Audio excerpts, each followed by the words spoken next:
Hello student, very welcome to our YouTube channel. This is Rashmi Singh. आप सभी का YouTube channel में बहुत बहुत स्वागत है। आज हम लेकर आए हैं साइंस घटना चक्र का फोर्थ जो टेस्ट सीरीज चल रही थी उसका पार्ट बी।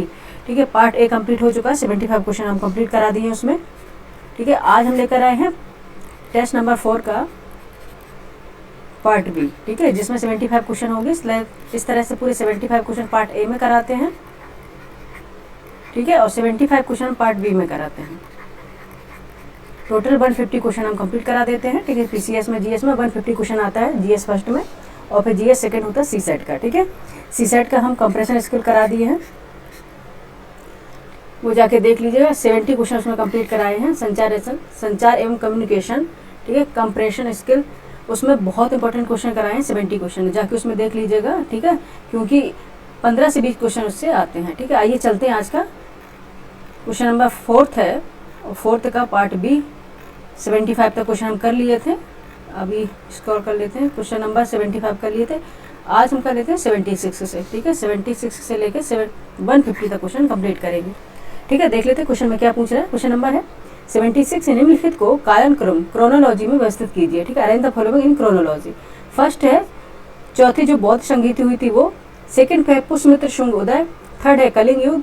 फोर्थ है गुप्त साम्राज्य की स्थापना। ठीक है, fourth Buddhist council, rise of Pushyamitra Shunga, Kalinga war, establishment of Gupta empire. ठीक है, आपको बताना है, इसको क्रोनोलॉजिकल ऑर्डर में अरेंज करना है। ठीक है, फटाफट इस बार हम फटाक से आंसर देंगे, जितनी हो सके उतनी जल्दी से आंसर देंगे। और ये क्वेश्चन 75 क्वेश्चन है, तो हमें जल्दी जल्दी से करना पड़ेगा। ठीक है, जिससे कम समय में ये टेस्ट कंप्लीट हो सके। ठीक है, आंसर क्या हो जाएगा? 76 का आंसर हो जाएगा 3214। ठीक है, 3214 पहले होगा कलिंग युद्ध, उसके बाद पुष्यमित्र शुंग का उदय। ठीक है, उसके बाद चौथी जो बौद्ध संगीति थी वो, फिर गुप्त साम्राज्य की स्थापना, लास्ट में आएगी गुप्त साम्राज्य की स्थापना। लेकिन ये सभी में दी गई है, लेकिन ये बिल्कुल ही पता होना चाहिए, तब इस तरह से क्वेश्चन आप सॉल्व करेंगे, नहीं तो ऐसे क्वेश्चन होने की, गलत होने की संभावना ज़्यादा होती है। ठीक है, क्वेश्चन नंबर क्या हो गया 76 का? Option A. Option A is the right answer of this question. ठीक है, ऑप्शन ए इसका राइट आंसर हो गया 76 का। ठीक है, नेक्स्ट चलेंगे। हाँ जी, एक बात और बोलना चाह रहे हैं, काफ़ी बच्चों ने कमेंट किया है कि पीडीएफ उनको चाहिए। ठीक है, कोशिश करेंगे बच्चे पीडीएफ देने की। ठीक है, उसमें आपको लिंक शेयर कर देंगे। ठीक है, ये वीडियो में आपको टेलीग्राम में अपलोड करके आपको लिंक शेयर कर देंगे, जिससे आप ले सकें। ठीक है, थोड़ा भी बिजी शेड्यूल ज़्यादा है, इसलिए हम पीडीएफ नहीं दे पा रहे। अगर अदरवाइज अगर पीडीएफ नहीं भी मिल पा रही तो आप इसको देख लें, वीडियो को पूरा देखें, ज़्यादा है तो स्पीड में बढ़ा के देख लें। ठीक है, क्योंकि हम पीडीएफ लेके तो बहुत सारी रख लेते हैं। ठीक है, मेरे साथ भी ऐसा हुआ है, पीडीएफ तो हम बहुत सारी लेके रख लेते हैं, लेकिन हम उसको रीड नहीं करते। ठीक है, इसलिए सबसे अच्छा होता है कि हम क्लास ही देख लें। ठीक है, क्वेश्चन नंबर देख लेते हैं 77 क्या है। बाकी हम मना नहीं कर रहे हैं, आपको पीडीएफ देंगे। ठीक है, next question number 77। Question number 77 क्या है? क्वेश्चन नंबर 77 है, कथन ए है और कारण आर है, असर्शन ए है और रीजन आर है। ठीक है, मौर्यकालीन प्रशासन अत्यधिक केंद्रीकृत था। ठीक है, आपको बताना था the Mauryan administration was highly centralised. Reason are है, Ashoka is inscription mention local self government. ठीक है, अशोक के शिलालेखों में, कारण आर में बताया गया कि अशोक के शिलालेखों में स्थानीय स्वशासन का उल्लेख मिलता है। सही कोड का आपको चयन करना है। ठीक है, ए बी सी डी में क्या होगा आंसर, आइए देख लेते हैं। ठीक है, ए बी सी डी में क्या आंसर होगा, आइए देख लेते हैं। ठीक है, मौर्यकालीन प्रशासन अत्यधिक केंद्रीकृत था। ठीक है, एडमिनिस्ट्रेशन जो था सेंट्रलाइज था। ठीक है, ये बिल्कुल सही है। ठीक है, कारण आर में बताया गया कि अशोक के शिलालेखों में स्थानीय स्वशासन का उल्लेख मिलता है। ठीक है, ऐसा किसी भी इंस्क्रिप्शन में अशोक के में नहीं मिला है। ठीक है, किसी भी इंस्क्रिप्शन में नहीं मिला है, कोई भी स्तंभ लेख जो अशोक के हैं या लघु स्तंभ लेख किसी में भी नहीं मिला है। तो आर आपका गलत हो जाएगा, आर गलत हो गया तो आंसर हो जाएगा ए सही, आर गलत। ठीक है, आंसर सी है, is correct, R is wrong. ठीक है, option C is the right answer. ठीक है, option C is the right answer of this question. Next question चले। नेक्स्ट क्वेश्चन हमारा 78 है, निम्नलिखित में गुप्तकालीन विज्ञान और गणित के योगदान है। ठीक है, which of the following are the contribution of Gupta period science and mathematics. First है आर्यभट्ट, फर्स्ट में दिया आर्यभट्ट द्वारा दशमलव प्रणाली। ठीक है, decimal system by Aryabhata. Option second statement में है 12 मेहर द्वारा बृहत संहिता, यानी कि बृहत संहिता बाय 12 मेहर। थर्ड में है चरक संहिता संकलन, compilation of Charaka Samhita, fourth में अष्टांग हृदय का लेखन यानी रिटन अष्टांग हृदय, ठीक है, चरक संहिता का संकलन की कंपाइलेशन ऑफ चरक संहिता किसमें होगा, चूज द करेक्ट ऑप्शन, ठीक है, आपको बताना कौन सा आंसर हो जाएगा, A, option B, option C, option D, इसमें आंसर कौन सा होगा, ठीक है। डेसिमल सिस्टम बाय आर्यभट्ट, ठीक है, ये बिल्कुल सही है, आर्यभट्ट द्वारा दशमलव प्रणाली का विकास किया गया था। और सेकंड है बारहमाही द्वारा बृहत संहिता है, ठीक है, बारहमाही द्वारा बृहत संहिता है, ये भी सही है, ठीक है, लेकिन चरक संहिता का संकलन ये गलत है, अष्टांग हृदय का लेखन ये भी गलत है, ठीक है, तो फिर आंसर आपका क्या हो जाएगा, ऑप्शन ए, ठीक है, ऑप्शन ए आपका राइट आंसर हो जाएगा, 1 और 2, ठीक है, कौन सा हो जाएगा, ऑप्शन ए, 1 और 2, ठीक है। नेक्स्ट चलेंगे क्वेश्चन नंबर 79। क्वेश्चन नंबर 79 है सातवाहन काल की अर्थव्यवस्था में सबसे बड़ी विशेषता क्या थी, ठीक है, what was the biggest feature of the economy of the Satavahana period, ठीक है। फर्स्ट देखेंगे ऑप्शन ए कृषि पर आधारित अर्थव्यवस्था agriculture based economy, option B है सिक्कों की दोहरी धातु प्रणाली लेड और कॉपर, ठीक है, dual metal system of coins lead and copper, option C है रोमन साम्राज्य के साथ सक्रिय समुद्री व्यापार यानी active maritime trade with Roman empire, ठीक है, ऑप्शन डी है कर व्यवस्था का विकेंद्रीकरण, ठीक है, decentralization of the tax system. क्या था सातवाहन काल की अर्थव्यवस्था में सबसे बड़ी विशेषता क्या थी, ठीक है, आपको बताना है सातवाहन पीरियड की। क्वेश्चन नंबर 79 है,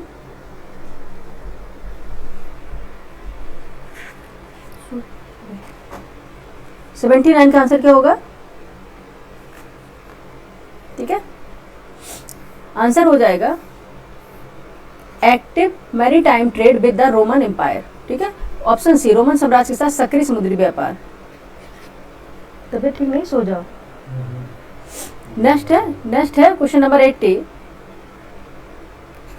क्वेश्चन नंबर 80, यदि आपको गुप्तकालीन समाज पर शोध करना हो और केवल निम्न स्रोत उपलब्ध हो, if you have research on Gupta society and only the following sources are available, first है प्रयाग प्रशस्ति, सेकंड इलाहाबाद स्तंभ लेख, इलाहाबाद पिलर इंस्क्रिप्शन, थर्ड है देवगढ़ शिलालेख, ठीक है, देवगढ़ इंस्क्रिप्शन। तो इनमें से किस स्रोत से राजनीतिक संगठन पर सबसे प्रत्यक्ष जानकारी प्राप्त होगी, विच ऑफ दिस सोर्स, ठीक है, which of this sources will give the most direct information of political organisation, option A Prayagraj Prashasti, option B Deogarh शिलालेख, ऑप्शन सी दोनों में से कोई नहीं, ऑप्शन डी में दोनों समान रूप से। बताइए क्या हो जाएगा, क्वेश्चन ही बड़ा लेंदी बनाते हैं, ठीक है, प्रयाग प्रशस्ति या Deogarh inscription, neither of the two both equally. बताइए क्वेश्चन नंबर 80 का आंसर क्या हो जाएगा बच्चे, प्रयाग प्रशस्ति, ठीक है, क्या हो जाएगा, प्रयाग प्रशस्ति, ऑप्शन ए इसका राइट आंसर होगा। नेक्स्ट लेंगे क्वेश्चन नंबर 81 है। क्वेश्चन नंबर 81 है संगम साहित्य तमिलनाडु वैसा ही है जैसा, ऑप्शन ए बृहद शेष जैन धर्म, ऑप्शन बी धम्मपद बौद्ध धर्म, ऑप्शन सी गाथा सप्तशती प्राकृतिक साहित्य, ऑप्शन डी है चरका पिटक तांत्रिक परंपरा, ठीक है, संगम लिटरेचर तमिलनाडु इज लाइक, किसके जैसा होगा इसे, ये होगा गाथा सप्तशती प्राकृत साहित्य, ठीक है, ऑप्शन सी इसका राइट आंसर हो जाएगा। 81 का आंसर क्या हो जाएगा, सी होगा। नेक्स्ट चलेंगे क्वेश्चन नंबर 82। क्वेश्चन नंबर 82 है कुतुबुद्दीन ऐबक को किस उपाधि से जाना जाता है, ठीक है, Qutubuddin Aibak is known by which title, ठीक है, कौन सा, लखबख्श, खुदावंश, सिकंदर ए आजम, ऑप्शन डी शेर ए हिंद, किस नाम से जाना जाता था ना, पीर लखबख्श भी कहते हैं ना, ऑप्शन ए, ठीक है, ऑप्शन ए। 82 का नाम है, 82 क्वेश्चन इनका नाम है लखबख्श के नाम से जाना जाता था। 82 का आंसर क्या हो गया, ऑप्शन ए, ठीक है, option A is the right answer of this question. Next question चलें, क्वेश्चन नंबर 83 है, ठीक है, 83 है सिंधु सरस्वती सिंधु सरस्वती हड़प्पा सभ्यता की किस स्थली को भारत का मैनचेस्टर कहा जाता है, ठीक है, which site of Indus Saraswati Harappa civilisation is called Manchester of India, option है Mohenjodaro, option B Harappa, option C Lothal, option C Chanhudaro, किसको कहा जाता है, किसको कहा जाता है, लोथल को, ठीक है, ये कहाँ पे है, गुजरात में, ठीक है, लोथल कहाँ पे, गुजरात में एक पोर्ट है, ठीक है, पोर्ट स्थल है जिसे गोदीवाड़ा भी बोलते हैं पुराने टाइम पे, ठीक है, ये गुजरात में। नेक्स्ट चलेंगे क्वेश्चन नंबर 84, एंशिएंट टाइम की बात है। नेक्स्ट है क्वेश्चन नंबर 84, दिल्ली सल्तनत और मुगल प्रशासन में, ठीक है, 1 मिनट बच्चे स्क्रॉल करके देख लेते हैं, आंसर आपको दिखाया।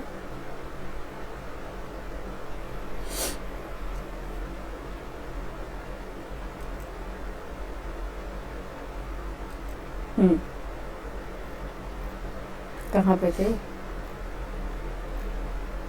हाँ जी, ठीक है 84। क्वेश्चन नंबर 84 है, दिल्ली सल्तनत और मुगल प्रशासन में राजस्व व्यवस्था की तुलना करें, ठीक है। Compare the revenue system in Delhi सल्तनत एंड मुगल एडमिनिस्ट्रेशन, ठीक है, विच स्टेटमेंट इज करेक्ट, ठीक है। अलाउद्दीन खिलजी की व्यवस्था अधिक सैन्य केंद्रीकृत थी, जबकि अकबर की व्यवस्था राजस्व केंद्रित थी, ठीक है। सेकंड है, अकबर के आइन ए दहसाला ने भूमि मापन और कर निर्धारण को अधिक वैज्ञानिक बनाया। थर्ड था, दोनों व्यवस्थाओं में स्थानीय मुखियाओं की भूमिका समाप्त कर दी गई थी। आपको बताना है फर्स्ट सेकंड था, Alauddin Khilji system was more military centric while Akbar system was revenue centric, ठीक है। सेकंड है, Akbar Ain e Dahsala made land measurement and tax assessment more scientific. Third है, the role of local chief was abolished in both the system. आपको बताना सही विकल्प ए B C D में कौन सा हो जाएगा क्वेश्चन नंबर 84 का आंसर, ठीक है। क्वेश्चन नंबर 84 का आंसर बताइए, ए बी सी डी में कौन सा सही हो जाएगा, ठीक है।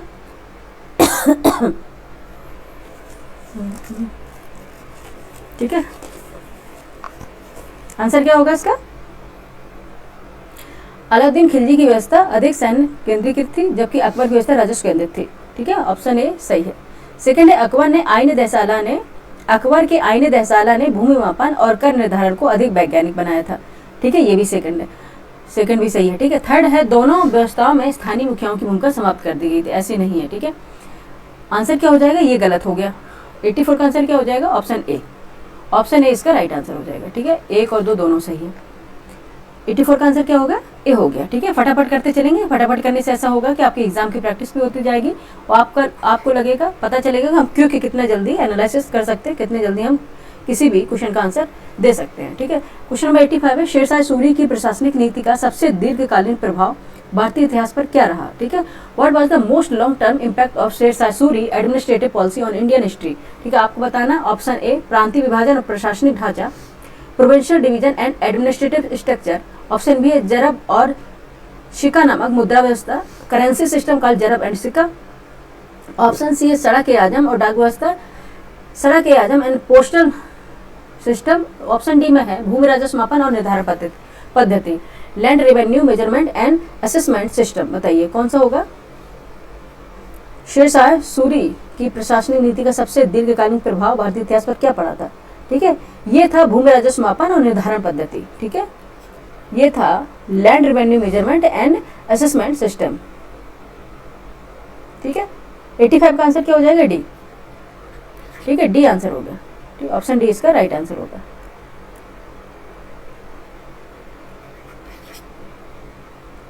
नेक्स्ट चलेंगे, क्वेश्चन नंबर 86 है, निम्नलिखित घटनाओं को ध्यान दे, ठीक है, निम्नलिखित घटनाओं को ध्यान दे। क्या है, फर्स्ट है साइमन कमीशन का विरोध, सेकंड है नमक सत्याग्रह, साइमन कमीशन का विरोध 1928, नमक सत्याग्रह 1930, अगस्त प्रस्ताव 1940, कैबिनेट मिशन योजना 1946, ठीक है। Note the following events, opposition to Simon Commission 1928, सत्य satyagraha salt satyagraha 1930, August proposal 1940, cabinet mission plan 1946। आपको पता है ना, निम्नलिखित घटनाओं को ध्यान देना। यदि इन घटनाओं का क्रम बदलकर भारत की स्वतंत्रता प्रक्रिया को समझना हो तो किस एक को जन भागीदारी के निर्णायक रूप देने वाली घटना मानी जाएगी। सबसे ज्यादा कौन सी ऐसी घटना है जिसमें सबसे ज्यादा जन भागीदारी भी थी और जिसने एक निर्णायक डिसीजन भी दिया था, ठीक है, कौन सी होगी वो आपको ये बताना है। ऑप्शन ए, साइमन कमीशन का विरोध 1928, ऑप्शन बी, नमक सत्याग्रह 1930, ऑप्शन सी, अगस्त प्रस्ताव 1940, ऑप्शन डी, कैबिनेट मिशन योजना 1946, ठीक है। सभी पता है कौन सा होगा, नमक सत्याग्रह होगा। सबसे ज्यादा जो निर्णायक था और जिसमें सबसे ज्यादा जन भागीदारी थी वो थी नमक सत्याग्रह 1930। इन जितनी घटनाएं दी गई, जितनी इवेंट दी गई उनमें, ठीक है, कौन सा था, सॉल्ट सत्याग्रह 1930, ठीक है। ऑप्शन बी इसका राइट आंसर हो जाएगा, ठीक है, हाँ, ऑप्शन बी इसका राइट आंसर हो जाएगा। 86 का आंसर क्या है, बी, ठीक है। क्वेश्चन आपने देखा इतना बड़ा क्वेश्चन था, लेकिन अगर इसका आंसर देखें काफी इजी था, ठीक है, लेकिन क्वेश्चन इतना लेंदी था कि समय ज्यादा जा रहा था, ठीक है। इस तरह से क्वेश्चन आते हैं पीसीएस में, ठीक है, कि आपको पेशेंस रखना पड़ता है। कई बार बहुत झल्लाहट आ जाती है कि क्वेश्चन कितना बड़ा है, ठीक है, लेकिन पेशेंस रखना पड़ेगा अगर आपको क्वालिफाई करना है तो, ठीक है। नेक्स्ट चलते हैं क्वेश्चन नंबर 87। क्वेश्चन नंबर 87 है, मुस्लिम, ठीक है, मुस्लिमों के लिए एक पृथक देश की प्रथम बार, ठीक है, मुस्लिमों के लिए एक पृथक देश की प्रथम बार निश्चित अभिव्यक्ति कहाँ हुई थी, ठीक है। आपको बताना, what was the demand for a separate country for Muslim first definitely expressed, ठीक है। आपको बताना है ठीक है। ऑप्शन ए 1930 के मुस्लिम लीग के इलाहाबाद अधिवेशन के इकबाल के अध्यक्षीय भाषण में, ऑप्शन बी कैम्ब्रिज पैम्फलेट पे, ऑप्शन सी 1940 के मुस्लिम लीग के लाहौर अधिवेशन में, ऑप्शन डी उपयुक्त में से कोई नहीं। किसमें हुई थी बताइए, किसमें हुई थी? कैम्ब्रिज पैम्फलेट में हुई थी, ठीक है, कैम्ब्रिज पैम्फलेट में हुई थी, ठीक है। मुस्लिमों के लिए एक पृथक देश की प्रथम बार जो अभिव्यक्ति की गई थी वो कैम्ब्रिज पैम्फलेट में की गई थी। Option B is a right answer, ठीक है। नेक्स्ट चलेंगे क्वेश्चन नंबर 87, फटाफट करते हैं, ठीक है, बहुत लंबा वीडियो हो जाता है। हम सोच रहे हैं आज तो हम ये 1 घंटे से कम में कराने की कोशिश करेंगे, ठीक है। नेक्स्ट 88, कांग्रेस सोशलिस्ट पार्टी 1934 के संदर्भ में सही कथनों की पहचान कीजिए। एक्चुअली बच्चे हमें और भी क्लास लेनी होती है, तो शॉर्ट जो मैंने आपसे प्रॉमिस किया था कि जीएस के शॉर्ट बना के लेके आएंगे जो बहुत इंपॉर्टेंट रहेंगे, जिससे क्वेश्चन हमेशा आते हैं, ठीक है। जैसे कि 15-20 मिनट का वीडियो बना के लाएंगे, तो सोच रहे हैं आज ये क्लास टेस्ट का कंप्लीट करा दें, उसके बाद फिर वो वीडियो हमको भी पढ़ाना है, फिर उसके बाद आपको अपलोड कर देंगे, ठीक है। बहुत इंपॉर्टेंट सारे वीडियो होंगे। क्वेश्चन नंबर 88 है, कांग्रेस सोशलिस्ट पार्टी 1934 के संदर्भ में सही कथनों की पहचान करना, ठीक है। Identify the correct system with reference to the Congress Socialist Party 1934। Option first है, statement is it was founded by Acharya Narendra Dev and Jayaprakash Narayan, ठीक है। Second statement is it functioned a socialist stream within the Indian National Congress. Third statement is during the second world war it played an active role against British imperialism, ठीक है। Fourth है it merge into the communist party of India after independence, ठीक है, after independence. आपको बताइए क्या answer हो जाएगा। फर्स्ट है, इसकी स्थापना आचार्य नरेंद्र देव और जयप्रकाश नारायण ने की थी। सेकंड स्टेटमेंट था, यह भारतीय राष्ट्रीय कांग्रेस के भीतर एक समाजवादी धारा के रूप में कार्यरत थी। सेकंड था, ये थर्ड है बच्चे, ठीक है। थर्ड था, द्वितीय विश्व युद्ध के समय इसने ब्रिटिश साम्राज्यवाद के खिलाफ सक्रिय भूमिका निभाई, ठीक है। फोर्थ था, यह स्वतंत्रता के बाद भारतीय कम्युनिस्ट पार्टी में विलीन हो गई, ठीक है। आपको बताना है कांग्रेस सोशलिस्ट पार्टी थी जो 1934 में, इनके संदर्भ आप लोग सही आपको स्टेटमेंट आपको चुनना है। आपको बताइए कौन सा आंसर हो जाएगा 88 का, ठीक है। इसकी स्थापना आचार्य नरेंद्र देव और जयप्रकाश नारायण ने की थी, एब्सोल्युटली करेक्ट। यह भारतीय राष्ट्रीय कांग्रेस के भीतर एक समाजवादी धारा के रूप में कार्यरत थी, ठीक है, ये भी सही है। थर्ड था, द्वितीय विश्व युद्ध के समय द्वितीय विश्व युद्ध कब हुआ था? 1932, ठीक है, अब द्वितीय विश्व युद्ध के समय इसने ब्रिटिश साम्राज्यवाद के खिलाफ सक्रिय भूमिका निभाई, ठीक है, ये भी सही है। लेकिन थर्ड है, यह स्वतंत्रता के बाद भारतीय कम्युनिस्ट पार्टी में विलीन हो गई, नहीं, मर्ज नहीं हुई थी। ऑप्शन 1, 2 एंड 3 सही है, ऑप्शन ए राइट आंसर हो गया। 88 का आंसर क्या हो जाएगा? ऑप्शन ए, ठीक है। 88 का आंसर क्या हो जाएगा? ऑप्शन ए हो जाएगा।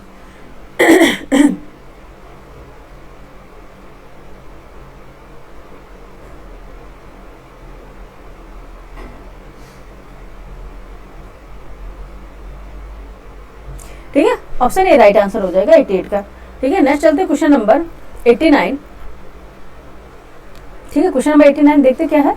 89 है, भारत में कांग्रेस केवल एक टॉकिंग शॉप, ठीक है, क्या थी?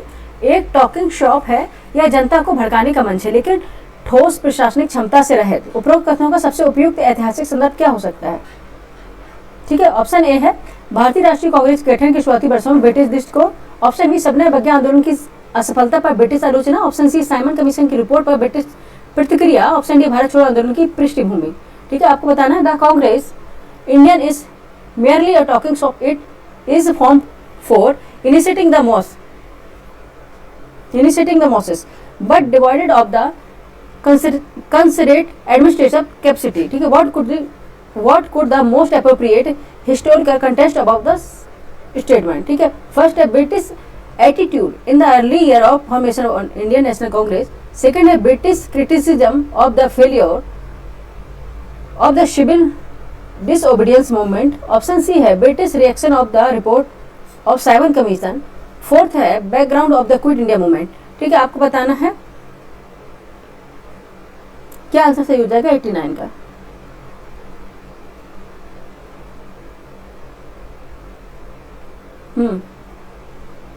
ऐतिहासिक संदर्भ क्या हो सकता है इसका? 89 का आंसर बताइए.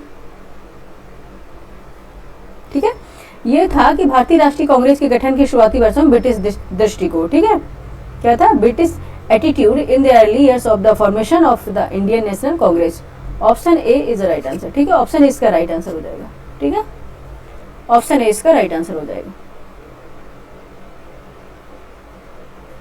नेक्स्ट चलेंगे क्वेश्चन नंबर 90. क्वेश्चन नंबर 90 देखते हैं क्या है.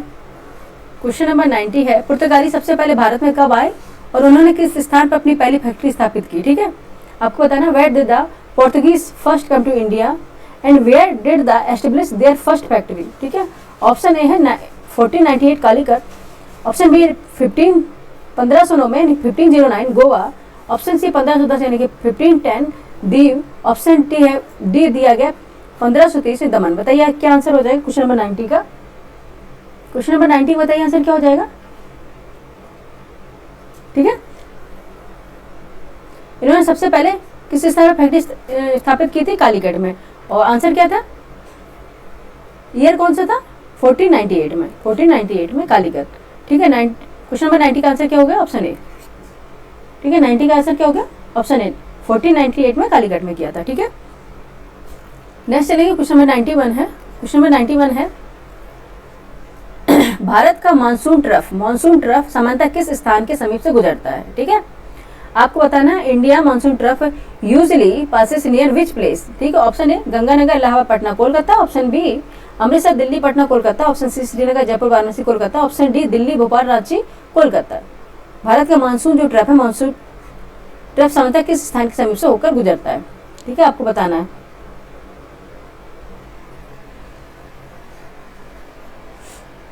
कहाँ से होकर गुजरता है, क्वेश्चन नंबर 91 बताइए। ये गुजरता है आपको गंगानगर, इलाहाबाद, पटना, कोलकाता, ठीक है। सबसे ज्यादा यहाँ पे मानसून की कमी गंगानगर, इलाहाबाद, पटना, कोलकाता में, ठीक है। ओह कमी नहीं, ठीक है, वहां से होकर मानसून की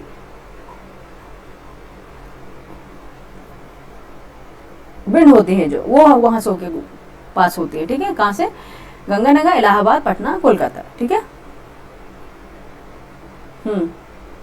ऑप्शन ए इसका राइट आंसर हो जाएगा, ठीक है। ऑप्शन ए इसका राइट आंसर हो जाएगा। नेक्स्ट चलेंगे क्वेश्चन नंबर 92। क्वेश्चन नंबर 92 है भारत में मानसून की भविष्यवाणी में कठिनाई किस कारण होती है, ठीक है।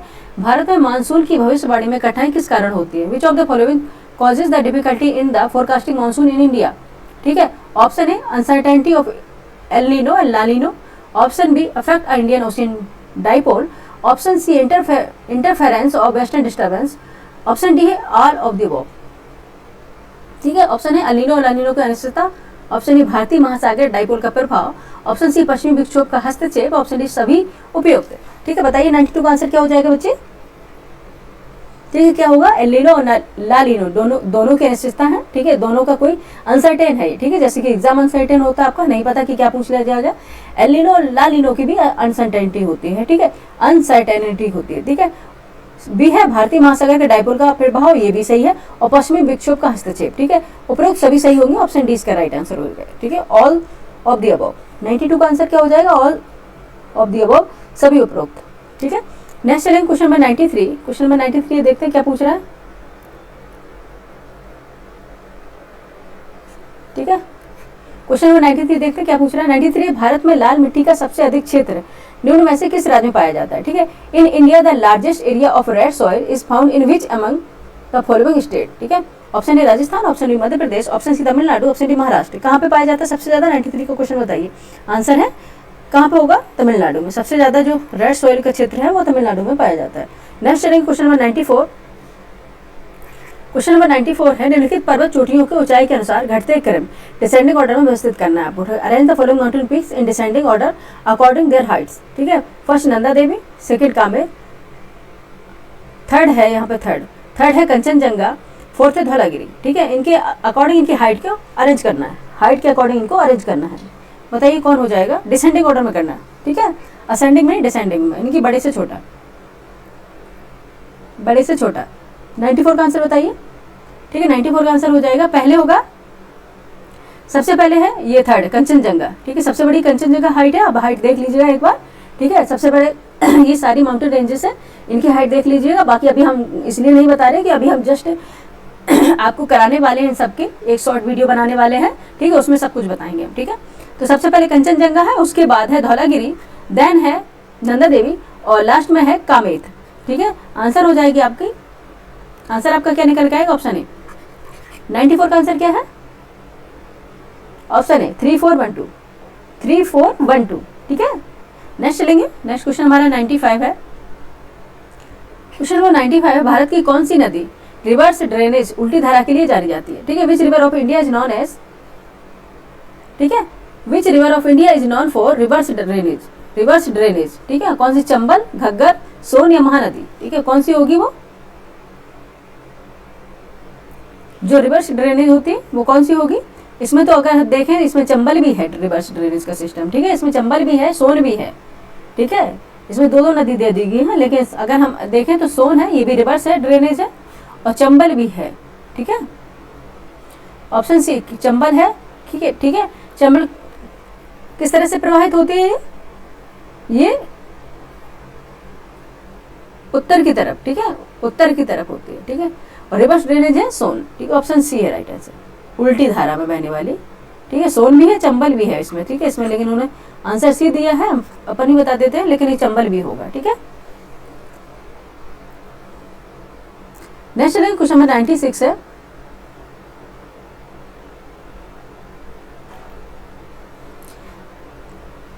क्वेश्चन नंबर 96 है, दिल्ली एनसीआर क्षेत्र में शीतकालीन धुंध और प्रदूषण का प्रमुख भौगोलिक कारण क्या है, ठीक है। What is the main geographical cause of winter smog and pollution in Delhi NCR region, ठीक है। ऑप्शन ए है stubble burning in Punjab Haryana, option B है temperature inversion condition in north India, option C vehicle emission, option D industrial smoke, ठीक है। क्या हो जाएगा answer? Option A Punjab Haryana में पराली जलाना, ऑप्शन बी उत्तर भारत में तापमान इन्वर्जन की स्थिति, ऑप्शन सी वाहनों का उत्सर्जन, ऑप्शन डी औद्योगिक धुआं। 96 का आंसर बताइए फटाफट, क्या हो जाएगा? ठीक है, क्या हो जाएगा? ये होगा temperature inversion condition in north India, उत्तर भारत में तापमान इन्वर्जन की स्थिति, ठीक है। ऑप्शन बी इसका राइट आंसर हो जाएगा, ठीक है, ऑप्शन बी इसका राइट आंसर हो जाएगा, ठीक है। नेक्स्ट चलेंगे क्वेश्चन नंबर 97 पे, ठीक है। क्वेश्चन नंबर 97 है, देख लेते हैं क्या पूछ रहा है।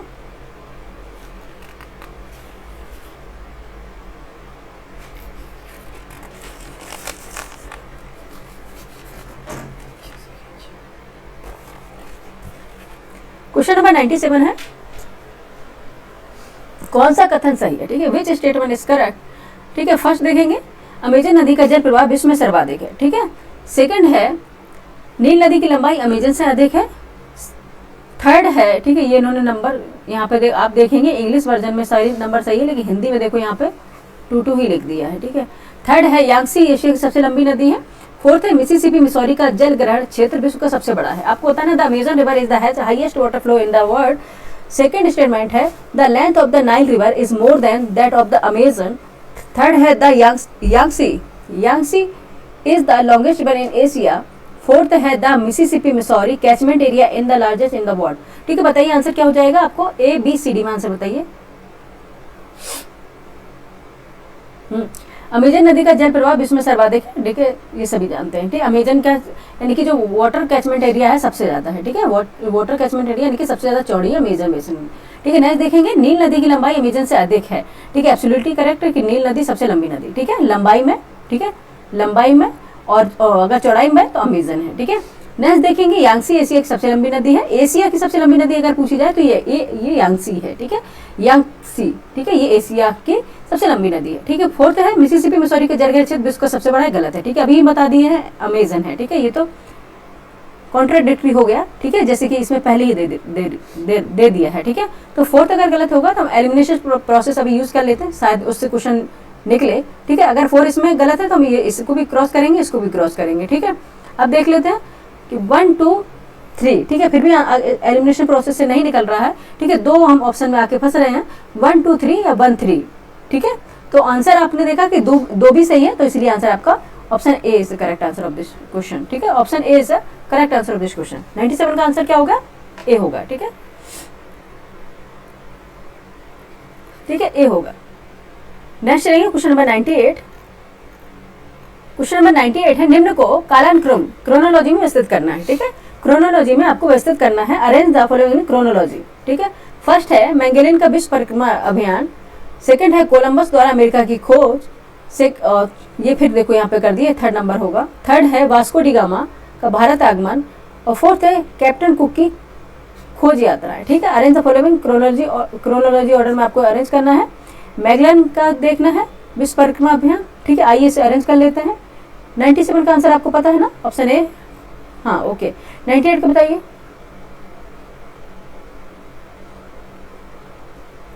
ठीक है, 98 का बताइए क्या हो जाएगा, ठीक है। सबसे पहले है कोलंबस द्वारा अमेरिका की खोज, ठीक है। ये जितने क्वेश्चन होते हैं जब इसको आपको बहुत अच्छे से आता हो तभी इसको क्वेश्चन को करना है, ठीक है, अदरवाइज उसके गलत होने के चांसेस ज़्यादा रहते हैं, ठीक है।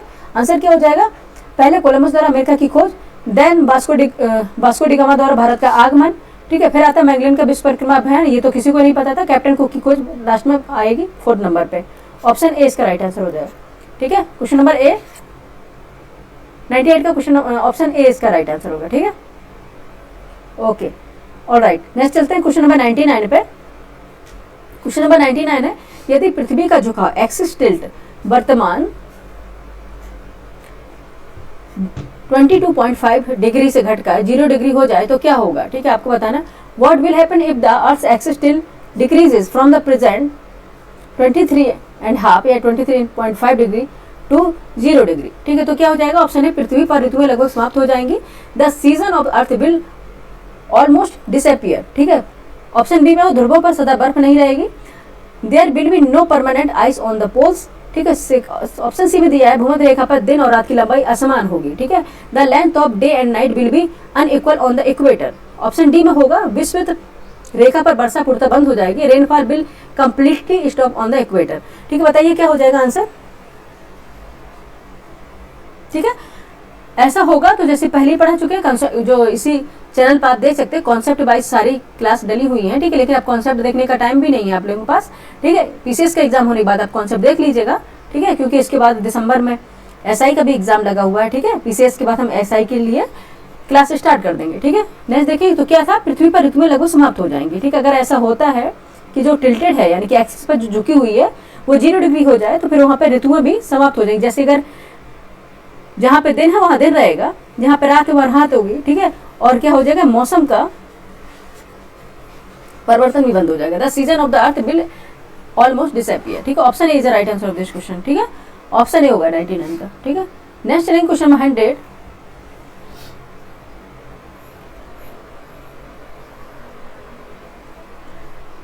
क्वेश्चन नंबर 100 है, भारतीय संविधान का अनुच्छेद 217 किस प्रावधान से संबंधित है, ठीक है। Article 217 of the Indian constitution deals with which provision, ठीक है। आपको बताना, option A establishment of high court, option B power and issues writs by high court, option C appointment and services condition of जज of high court, option D है extent of jurisdiction of high court, ठीक है। आपको बताइए, option A उच्च न्यायालय की स्थापना, ऑप्शन बी उच्च न्यायालय द्वारा रिट्स जारी करने की शक्ति, ऑप्शन सी उच्च न्यायालय के न्यायाधीशों की नियुक्ति और सेवा शर्तें, ऑप्शन डी है उच्च न्यायालय के क्षेत्राधिकार का विस्तार, ठीक है। क्वेश्चन नंबर 100 में बताइए क्या है।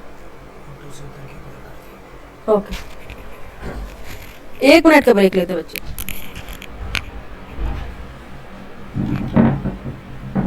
जैसे वहां कर दो, उधर उधर कॉल कर देना, फिर तब तक मैं कंप्लीट हो जाएगी क्लास, है तो कहीं ना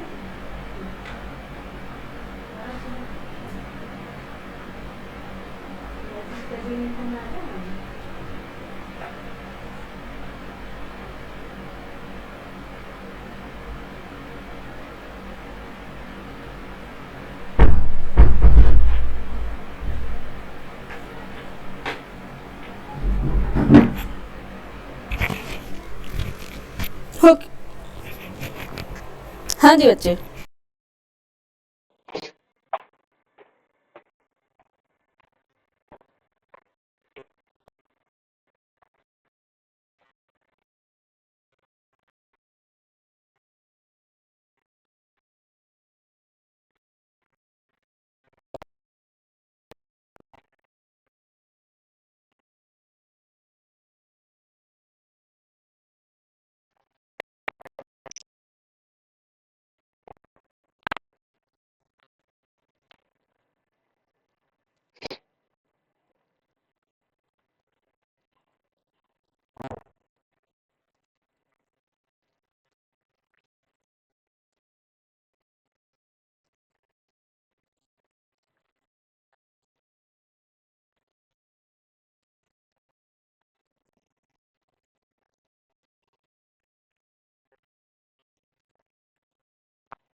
3241।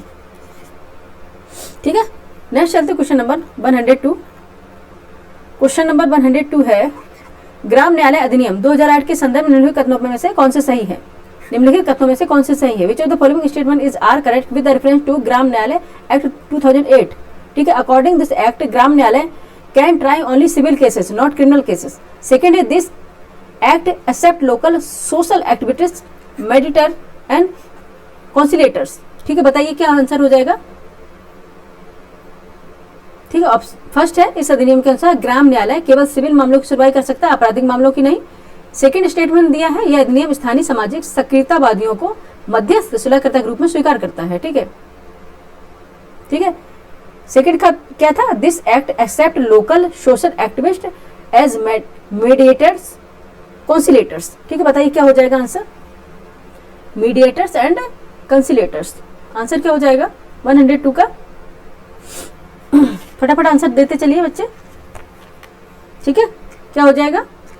ये गलत है कि आपराधिक मामलों की सुनवाई नहीं करता, ये गलत हो जाएगा। ठीक है, आपराधिक मामलों की सुनवाई होती है। यह अधिनियम स्थानीय सामाजिक सक्रियतावादियों को मध्यस्थ सुलहकर्ता के रूप में स्वीकार करता है। ऑप्शन सेकंड सही है, केवल दो, ओनली 2 राइट आंसर हो जाएगा। 102 का बी राइट आंसर होगा। ठीक है, नेक्स्ट चलेंगे क्वेश्चन 103। धार्मिक स्वतंत्रता के संदर्भ में निम्नलिखित प्रावधानों पर विचार करना है आपको। ठीक है, consider the following provision with reference to religious freedom. ठीक है, फर्स्ट है, प्रत्येक नागरिक को धर्म मानने, पालन करने और प्रचार करने की स्वतंत्रता प्राप्त है, परंतु यह स्वतंत्रता लोक व्यवस्था, नैतिकता और स्वास्थ्य के अधीन है। ठीक है, फर्स्ट है, every citizen has the freedom to profess, practice and propagate religion but this freedom is subject to public order, morality and health। ठीक है, सेकंड बी में दिया है, केवल अल्पसंख्यक धार्मिक समुदायों को अपनी धार्मिक संस्थाएं स्थापित और संचालित करने का अधिकार है। ठीक है, only minority religions communities have to right to establish and run their own religious instruction. ठीक है, थर्ड है, राज्य द्वारा पूर्णतः वित्त पोषित शैक्षिक संस्थाओं में धार्मिक शिक्षा निषिद्ध है, किंतु अल्पसंख्यकों द्वारा प्रबंधित संस्थान इस प्रतिबंध से मुक्त हैं। ठीक है, थर्ड है, religious education is prohibited in educational institution fully funded by the state but institutions manage by minorities are exempt for the restriction. ठीक है, क्या हो जाएगा आंसर? 103 का आंसर बताइए फटाफट, क्या हो जाएगा? प्रत्येक नागरिक को धर्म मानने, पालन करने, प्रचार करने की स्वतंत्रता प्राप्त है, परंतु यह स्वतंत्रता लोक व्यवस्था, नैतिक व स्वास्थ्य के अधीन है। ये बिल्कुल सही है। ठीक है, सेकंड में केवल अल्पसंख्यक धार्मिक समुदायों को अपनी धार्मिक संस्थाएं स्थापित संचालित करने का अधिकार ये नहीं है, सभी को है। ठीक है, थर्ड है, राज्य द्वारा पूर्णतः वित्त पोषित शैक्षिक संस्थाओं में धार्मिक शिक्षा निषिद्ध है, किंतु अल्पसंख्यकों द्वारा प्रबंधित संस्थान इससे प्रतिबंध मुक्त है। ठीक है, ये अपना प्रचार प्रसार कर सकते हैं। ठीक है, तो आंसर क्या हो जाएगा? 103 का आंसर क्या हो जाएगा? केवल 1 और 3। ठीक है, कौन सा प्रावधान सही होगा? केवल 1 और 3। ठीक है, ये भी देखते चलिए साथ में कि पूछा क्या गया है, सही पूछा गया है ना, 1 और 3। ठीक है, ऑप्शन सी राइट आंसर हो जाएगा। 103 का आंसर क्या हो जाएगा? C is the right answer of this question, 1 and 3। ठीक है, नेक्स्ट चलेंगे क्वेश्चन नंबर 104। क्वेश्चन नंबर 104 देखते क्या पूछ रहा है। 104 है, निम्नलिखित में से कौन सा युग्म सही सुमेलित नहीं है? ठीक है, which of the following pair is not correctly match. ठीक है, आपको बताना है। एक तरफ संस्था, एक तरफ स्थापना वर्ष दिए गए हैं। फर्स्ट है, केंद्रीय अन्वेषण bureau, central bureau of investigation 1963। Option B दिया है central vigilance commission 1964। Option C anti corruption act 1985। Option D है इन्फॉर्मेंस डायरेक्टरेट यानी कि प्रवर्तन निदेशालय 1956। इसमें कौन सा सुमेलित नहीं है आपको बताना है। ठीक है, कौन सा सुमेलित नहीं है? भ्रष्टाचार निरोधक कानून। ठीक है, कौन सा सुमेलित नहीं है? एंटी करप्शन एक्ट 1985, ये सुमेलित नहीं है। बाकी देखेंगे, केंद्रीय अन्वेषण ब्यूरो है जो सीबीआई है, ये भी है। केंद्रीय सतर्कता आयोग है, सीवीसी है। ठीक है, ये भी है, यानी कि सेंट्रल विजिलेंस कमीशन है। और प्रवर्तन निदेशालय 1956, इन्फॉर्मेशन डायरेक्टोरेट ये भी है। ठीक है, ऑप्शन आपका सी राइट आंसर होगा इसमें। ठीक है, कौन सा सुमेलित नहीं था? सी नहीं था। नेक्स्ट चलेंगे क्वेश्चन नंबर 105, रुकेंगे नहीं, फटाफट करना। क्वेश्चन नंबर 105 में निम्नलिखित कथनों पर विचार करना है। फर्स्ट है, किसी राज्य में मुख्य सचिव को उस राज्य के राज्यपाल द्वारा नियुक्त किया जाता है। ठीक है, सेकेंड स्टेटमेंट है राज्य में मुख्य सचिव का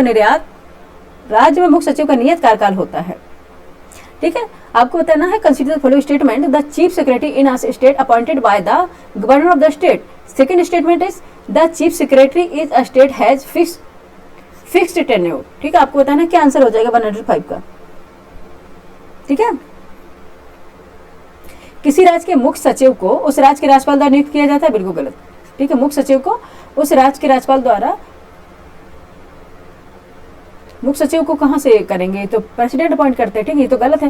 राज्य में मुख्य सचिव का नियत कार्यकाल नहीं होता है। ठीक है, ये क्या हो जाएगा, ऑप्शन डी, ना तो एक ना ही दो। 105 का डी है, ना तो एक ना ही दो। ठीक है, कभी भी नहीं पदच्युत कर सकते हैं, हटा सकते हैं। ठीक है, 105 का डी आंसर है, नाइदर 1 नॉर 2। ठीक है, नेक्स्ट चलेंगे 106। प्रश्नकाल और शून्यकाल में प्रमुख प्रावधानों के संदर्भ में सही कथन चुनें। ठीक है, प्रश्नकाल और शून्यकाल में प्रमुख प्रावधानों के संदर्भ में सही कथन चुनना। Choose the correct statement with reference to main provision of question hour and zero hour. ठीक है, फर्स्ट है question hour is provided in the rules and the constitution. Second है zero hour is based only on tradition and practice. Third है prior notice is necessary in question hour। Fourth है prior notice is not necessary is 0 hour। ठीक है, क्या हो जाएगा, first प्रश्नकाल नियमों और संविधान में प्रावधानित है। सेकंड में है शून्यकाल केवल परंपरा और प्रचलन पर आधारित है। थर्ड में है प्रश्नकाल में पूर्व सूचना आवश्यक है। फोर्थ में शून्यकाल में पूर्व सूचना आवश्यक नहीं है। 106 का आंसर बताए फटाफट बच्चे, क्या होगा अपना। ठीक है, क्या हो जाएगा आंसर 106 का। ठीक है, इसमें लिखा है प्रश्नकाल नियमों और संविधान में प्रावधानित है। ऐसा नहीं, संविधान में इसका कहीं प्रावधान नहीं दिया है। Question hour is provided in the rules and the constitution. ठीक है, सेकंड है शून्यकाल की परंपरा और प्रचलन पर आधारित है, ये बिल्कुल सही है। ठीक है, प्रश्नकाल में पूर्व सूचना आवश्यक है, ये भी सही है। और शून्यकाल में पूर्व सूचना आवश्यक नहीं है। ठीक है, ये भी सही। शून्यकाल में पूर्व सूचना आवश्यक नहीं है, प्रश्नकाल में है। ठीक है, 2, 3, 4। ठीक है, 2, 3, 4 राइट आंसर होगा। ठीक है, 2, 3, 4। ठीक है, option B is the right answer of this question. ठीक है, नेक्स्ट चलेंगे क्वेश्चन नंबर 107। क्वेश्चन नंबर 107 है 42वें संविधान संशोधन 1976 द्वारा जोड़े गए राज्य नीति निर्देशक तत्व तथा उनसे संबंधित अनुच्छेदों का मिलान कीजिए। ठीक है, match the directive principle of state policy added by the 42 constitution amendment act 1976 at the articles related to them. ठीक है, डीपीएसपी है, देन आर्टिकल्स है, इनको आइए सम्मिलित कर लेते हैं, उसके बाद आंसर निकलेगा, तब हम आके जाके इसका आंसर दे पाएंगे। ठीक है, ठीक है, न्याय के अवसरों में समानता और निःशुल्क विधिक सहायता, equality in opportunity to justice and free legal advice होती है। ठीक है, तो ये किस में होगा, ये होगा आर्टिकल 39A। ठीक है, ये 39A है। ठीक है, ए का हो गया 2। ठीक है, बी है उद्योगों में श्रमिकों की भागीदारी। ठीक है, उद्योगों में श्रमिकों की भागीदारी, participation of worker in industries. ठीक है, ये हो जाएगा आर्टिकल 43A। ठीक है, 43A। ठीक है, बी का फर्स्ट हो गया।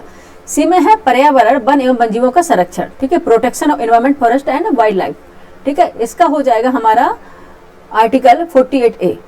ठीक है, ये हो गया 4। डी है बच्चों के स्वास्थ्य विकास के लिए अवसर सुनिश्चित करना। ठीक है, ensuring opportunities for healthy development of children. ठीक है, ये हो जाएगा 39F3 2143। ठीक है, A is the right answer of this question. ठीक है, ए इसका राइट आंसर हो गया 2143। ठीक है, क्या हो जाएगा 2143। ठीक है, आपको याद रखना है न्याय के अवसरों में समानता, निःशुल्क विधिक सहायता है 39A, आर्टिकल 39A। उद्योगों में श्रमिकों की भागीदारी आर्टिकल 43A। पर्यावरण वन एवं वन्यजीवों का संरक्षण है आर्टिकल 48A। एंड बच्चों के स्वास्थ्य विकास के लिए अवसर सुनिश्चित करना है आर्टिकल 39F। ठीक है, option A is the right answer of this question. Next question देखते हैं, क्वेश्चन नंबर है 108। क्वेश्चन नंबर है 108। निम्नलिखित कथनों पर आपको विचार करना है। ठीक, consider the following statement. First है किसी संविधान संशोधन विधेयक को भारत के राष्ट्रपति की पूर्व सिफारिश की अपेक्षा होती है। ठीक है, a constitutional amendment bill require the prior recommendation of the President of India. ठीक है, सेकंड है, जब कोई संविधान संशोधन विधेयक भारत के राष्ट्रपति के समक्ष प्रस्तुत किया जाता है तो राष्ट्रपति के लिए यह बाध्यकारी है कि वो अपनी अनुमति दे, ठीक है। When a constitutional amendment bill is presented before the President of India, it is binding on the President to give his assent, ठीक है। थर्ड है, संविधान संशोधन विधेयक लोकसभा और राज्यसभा दोनों द्वारा विशेष बहुमत से पारित होना चाहिए और इसके लिए संयुक्त बैठक का कोई प्रावधान नहीं है, ठीक है। A constitutional amendment bill must be passed by the both the Lok Sabha and the Rajya Sabha by special majority and there is no provision for a joint sitting, ठीक है। No provision for a joint sitting, ठीक है। Joint sitting किसमें है, correct बताइए comment करके। नीचे देखिए कुछ विकल्प आपको चुनना है, choose the correct answer given below, ठीक है। Option A B C D में क्या हो जाएगा अभी देख लेते हैं। क्वेश्चन नंबर 108 बताइए क्या हो जाएगा आंसर।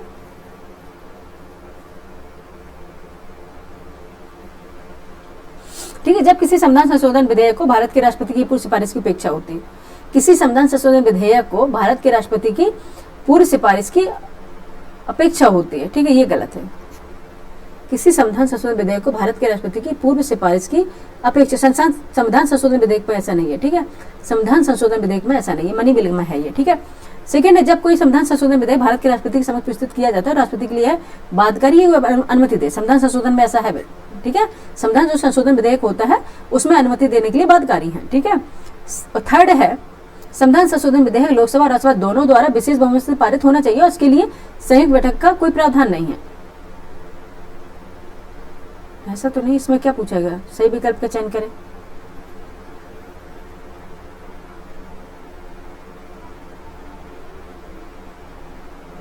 ठीक है, विशेष बहुमत से पारित का, हाँ यही हम भी देखो कंफ्यूज हो रहे थे, विशेष बहुमत का नहीं है, ठीक है। विशेष बहुमत का वो नहीं है, संविधान संशोधन विधेयक को पारित करने के लिए विशेष बहुमत की जरूरत नहीं होती, ठीक है।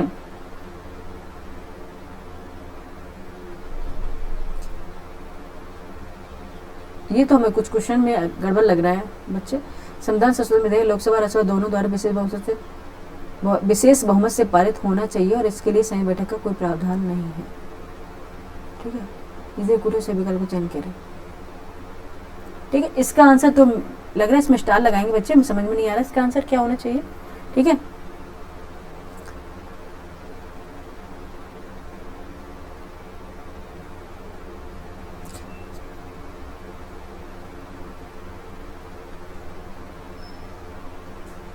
ठीक है, हाँ ठीक है, प्रावधान नहीं है, ये सही होगा, ठीक है। आंसर क्या हो जाएगा आपका 2 और 3, बी होगा 2 और 3 ओनली, ठीक है। ऑप्शन बी इसका राइट आंसर होगा, ठीक है। 108 का एक बार और इसको देख लेना बच्चे, ठीक है। ज्वाइंट सेशन और ज्वाइंट सिटिंग ये दोनों ही देख लीजिए, ठीक है। 108 का ऑप्शन बी। एक मिनट बच्चे, थोड़ा हम देख लेते हैं इसको।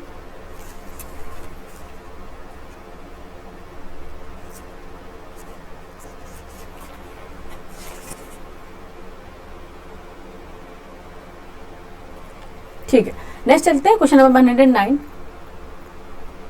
जब एक ही व्यक्ति को 2 या अधिक राज्यों का राज्यपाल नियुक्त किया जाता है तो उस राज्यपाल को संदेह और भत्ते प्राप्त होते हैं, ठीक है। When the same person is appointed governor of 2 और more states, the emoluments and allowances payable to governor shall be follows, ठीक है। ऑप्शन है राज्यपाल की व्यक्तिगत इच्छा अनुसार, ऑप्शन बी राष्ट्रपति के निर्णय अनुसार, ऑप्शन सी गृह मंत्रालय के निर्णय अनुसार, ऑप्शन डी इसे उन राज्यों के बीच ऐसे अनुपात में आवंटित किया जाए जैसा राष्ट्रपति आदेश द्वारा अवधारित करे, ठीक है। क्या है आंसर इसका, बिल्कुल सही है, डी है। It shall be allocated between the state in such proportion as the president may be ordered determine, ठीक है। ऑप्शन डी, इसे उन राज्यों के बीच ऐसे अनुपात में आवंटित किया जाए जैसा राष्ट्रपति आदेश द्वारा अवधारित करें। ऑप्शन डी इसका राइट आंसर होगा, ठीक है। Option D is the right answer of this question, ठीक है, डी होगा इसका। नेक्स्ट चलेंगे क्वेश्चन नंबर 110 पर। क्वेश्चन नंबर देखते हैं 110 है, निम्नलिखित राज्यों में से किसमें 72वां संविधान संशोधन अधिनियम 1992 पंचायती राज लागू होता है, ठीक है। किसमें होता है, in which the following state the 73rd constitutional amendment act 1992 Panchayati Raj applies, ठीक है।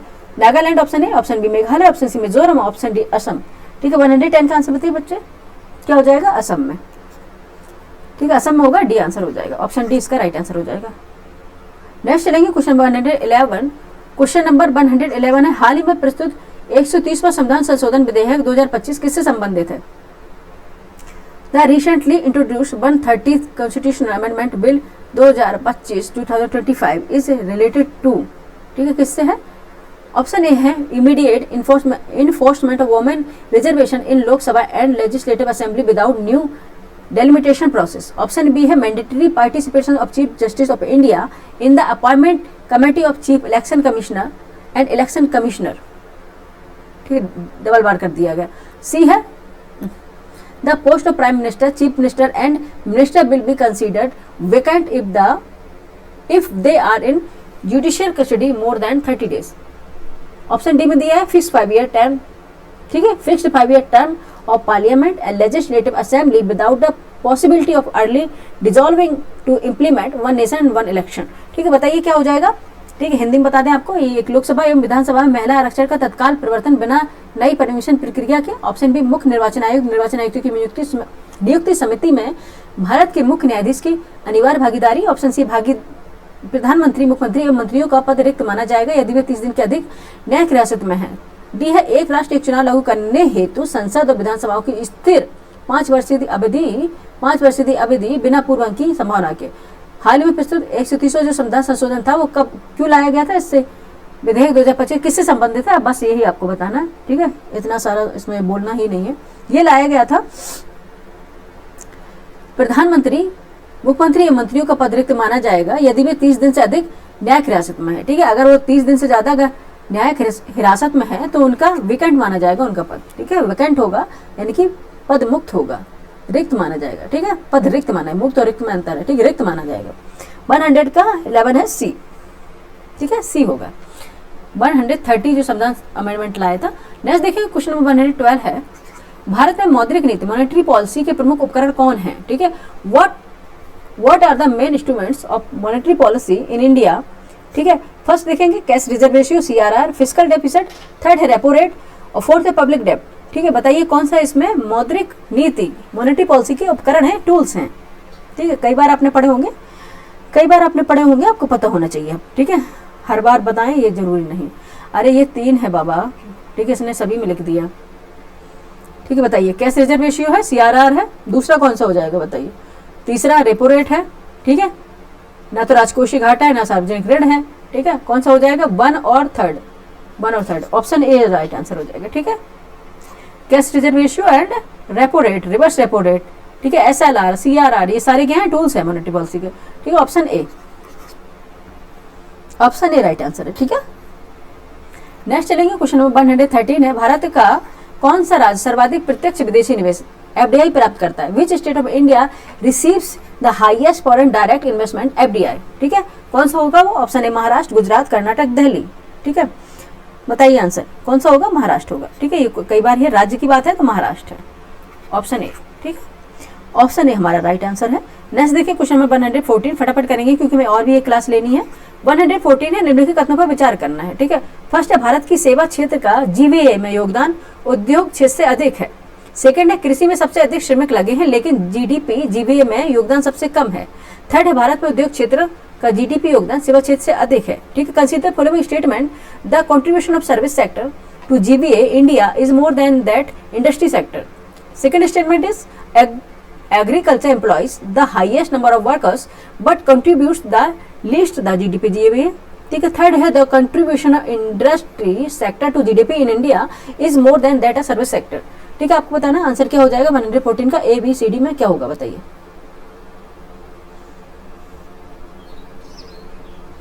ठीक है, कौन सेंस वाला है क्वेश्चन है और आपके जानकारी बेस पे है। भारत की सेवा क्षेत्र का GVA में योगदान उद्योग क्षेत्र से अधिक है, बिल्कुल सही। सर्विस सेक्टर के सभी जानते हैं सबसे ज्यादा है। कृषि में सबसे अधिक श्रमिक लगे लेकिन GDP GVA में योगदान सबसे कम है, ये भी सही है। ठीक है, सर्विस सेक्टर में सबसे ज्यादा लोग लगे लेकिन अगर हम बात करें उसके GDP में और GVA में कम है योगदान इनका। ठीक है, कम है योगदान इनका। ठीक है, थर्ड क्या था? भारत में उद्योग क्षेत्र का GDP योगदान सेवा क्षेत्र से अधिक है, नहीं है, सेवा क्षेत्र का सबसे ज्यादा है। ठीक है, तो थर्ड तो यहाँ पे क्रॉस कर दिए। ठीक है, तीसरा अगर हम कर दिए तो एलिमिनेशन प्रोसेस लगाएंगे, ये सभी तो हो ही नहीं सकता, ये भी गलत हो गया। 1 और 2 ऑप्शन ए राइट आंसर आ गया। ठीक है, ऑप्शन ए निकल के आएगा। एलिमिनेशन प्रोसेस कई बार काम आ जाता है अगर आपको पता है कुछ 1-2 स्टेटमेंट तब। ठीक है, 114 का आंसर क्या हो गया बच्चे? ए हो गया, 1 और 2। ठीक है, 1 और 2 ऑप्शन ए राइट आंसर हो गया। नेक्स्ट चलेंगे क्वेश्चन 115 है, भारत में अगर भारत में रुपया डॉलर के मुकाबले तेजी से कमजोर हो जाए तो कौन से प्रभाव होंगे? ठीक है, if the Indian rupees weakness sharply against the dollar what will the effects? ठीक है, क्या होगा? एक्सपोर्ट, निर्यात प्रतिस्पर्धा बढ़ेगी। ठीक है, export competitiveness will increase. Second है import will be become expensive. Third है current account deficit will reduce. Fourth है इन्फ्लेशन विल इंक्रीज। ठीक, क्या होगा? निर्यात प्रतिस्पर्धा बढ़ेगी। सेकंड होगा आयात महंगे होंगे। थर्ड होगा चालू खाता घाटा कम होगा। फोर्थ मुद्रास्फीति बढ़ेगी। ठीक है, इन्फ्लेशन विल इंक्रीज। बताइए क्या होगा अगर डॉलर के मुकाबले तेजी से कमजोर हो जाए रुपया? तो 115 का आंसर बताइए।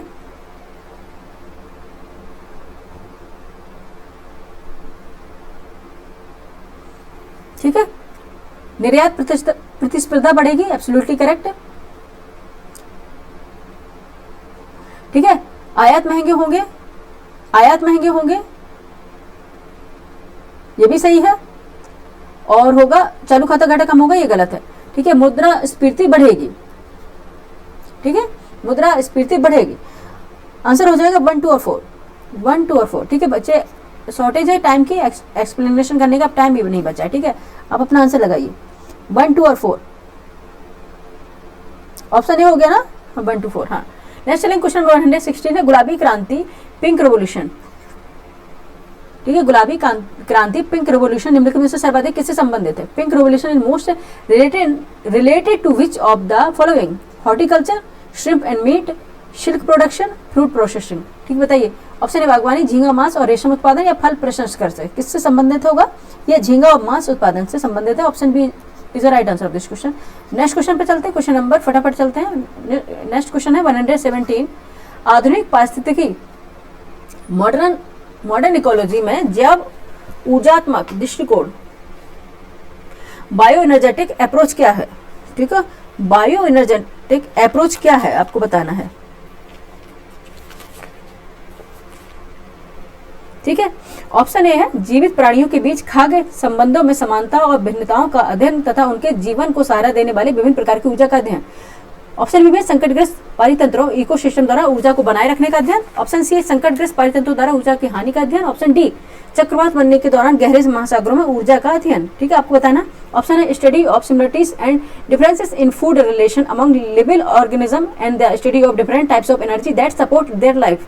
Option B study of energy retention by the threatened ecosystem. Option C है study of energy loss by threatened ecosystem. Option D study of energy in deep ocean during cyclone formation. ठीक है, formation बताइए। Option 117 का answer क्या हो जाएगा? ये हो जाएगा जीवित प्राणियों के बीच खाद्य संबंधों में समानताओं और भिन्नताओं का अध्ययन तथा उसे जीवित उनके जीवन को सहारा देने वाले जो विभिन्न प्रकार की ऊर्जा उनका अध्ययन करना। ठीक है, study of similarities of differences in food relation among living organism and the study of different type of energy that support their life. Option is the right answer of this question. ठीक है, next चलेंगे question number 118 है निम्नलिखित में से कौन सा एक नेशनल पार्क इसलिए अनूठा है कि वह एक फ्लोटिंग वनस्पति से युक्त अनूप स्वयं होने के कारण समृद्ध जैव विविधता को बढ़ावा देता है। ठीक है, which of the following national park is unique as it is a swamp with floating vegetation and support rich biodiversity. ठीक है, option A Bhitarkanika national park है। Option B Keibul Lamjao national park है। Option C Keoladeo Ghana national park है। Option D Sultanpur national park है। ठीक है, कौन सा हो जाएगा बच्चे 118 का आंसर? ठीक है, कौन सा है? केबुल लामजाओ नेशनल पार्क है। और ये कहाँ पे है? मणिपुर में है। और कौन सी लेक है वहां पे जिसपे ये तैरता हुआ नेशनल पार्क है केबुल लामजाओ? ये है लोकटक लेक। ठीक है, लोकटक लेक है, लोकटक झील। ठीक है, उस पर स्थित है केबुल लामजाओ नेशनल पार्क मणिपुर। ठीक है, याद रखिएगा मणिपुर। ठीक है, Keibul Lamjao national park. Next question number है, ऑप्शन हो गया इसका बी। नेक्स्ट चलेंगे क्वेश्चन नंबर 119। निम्नलिखित में से कौन सा अनवीकरणीय नॉन रिन्यूएबल ऊर्जा स्रोत नहीं है? ये आप यहाँ पे अंडरलाइन कर लेंगे। Which of the following is not a non renewable energy sources? ठीक है, option A coal, option oil. ठीक है, coal, option oil, option C sunlight, option D nuclear fuel. ठीक है, ऑप्शन ए कोयला या तेल, सूर्य प्रकाश, ऑप्शन डी में परमाणु ईंधन। कौन सा जो नॉन रिन्यूएबल ऊर्जा स्रोत नहीं है? ठीक है, कौन सा होगा? वो है कोयला है नॉन रिन्यूएबल। तेल है, परमाणु ईंधन है, ठीक है, जिनका नवीकरण नहीं हो सकता, ठीक है, नॉन रिन्यूएबल होते हैं जिनका नवीकरण नहीं हो सकता, जो दोबारा से नहीं बन सकते, जिनका जितना स्टोर है उतना ही रहेगा, ठीक है। अगर वो स्टोरेज उनकी खत्म हो जाए, ठीक है, तो उसका दोबारा से फॉर्मेशन होगा तो करोड़ों लाखों वर्ष लगती हैं, ठीक है, बनने में। और सूर्य प्रकाश है, इनका लगातार बनता है, ठीक है, ये हो जाएगा सनलाइट, ठीक है। ऑप्शन सी राइट आंसर हो जाएगा। 119 का आंसर हो जाएगा सी, ठीक है। नेक्स्ट चलेंगे क्वेश्चन नंबर 120। बैकलाइट निम्नलिखित के संघनन से बनता है, ठीक है। Bakelite is formed by the condensation of the following, ठीक है। फर्स्ट है urea and formaldehyde, option B है phenol and formaldehyde, option C phenol acetaldehyde, option D melanin and formaldehyde. बताइए किससे मिलकर बनता है बैकलाइट,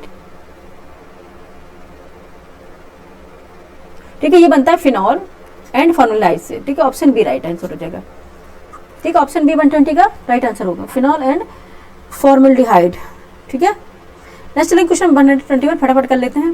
क्वेश्चन नंबर 121, रुकेंगे नहीं, रुक जाएंगे तो फिर रुकना नहीं है, थकना नहीं है, ठीक है, जब तक एग्जाम ना हो जाए। निम्नलिखित कथन पर विचार कीजिए। यदि केस्क्वाथ कैपिलरी की परिघटना नहीं होती तो फर्स्ट है केरोसिन दीप का उपयोग मुश्किल हो जाता, सेकंड है कोई मृदु पेय का उपयोग करने के लिए स्ट्रॉ का प्रयोग नहीं कर पाता, ऑप्शन सी स्याही सोप पत्र काम करने में विफल हो जाता, ऑप्शन 4 है बड़े पेड़ जिन्हें हम अपने चारों ओर देखते हैं पृथ्वी पर नहीं उगते। उपयोग में से कौन से कथन सही है, ABCD में आंसर बताना आपको। Consider the following statement if the phenomenon of capillary did not exist then the use of kerosene lamp would become difficult. Option statement second, one would not be able to use straw to consume soft drink. Option third statement, ink absorbing paper would fail to work. Option 4 है big trees which we see around us would not grow on the earth. ठीक है, क्या हो जाएगा अगर ऐसा ना होता, कैपिलरी एक्शन ना होता तो क्या होता, बताइए आंसर। 121 का आंसर बताइए। निम्नलिखित में से कौन से कथन सही है, कौन से कथन सही है भी पढ़ लीजिएगा, ठीक है, कहीं ऐसा ना पूछ ले, ठीक है। ये वाला सही है, केरोसिन दीप का उपयोग मुश्किल हो जाता, स्याही सोपत काम करने में विफल हो जाता, ठीक है।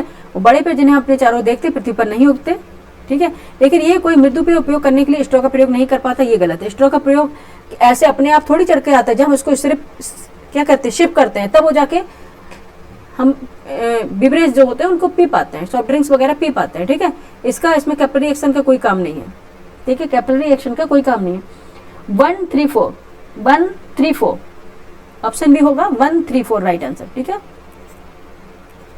नेक्स्ट चलते कॉमन सेंस बेस्ड था क्वेश्चन। नेक्स्ट देखिए 122, प्लूटोनियम न्यूक्लियोइड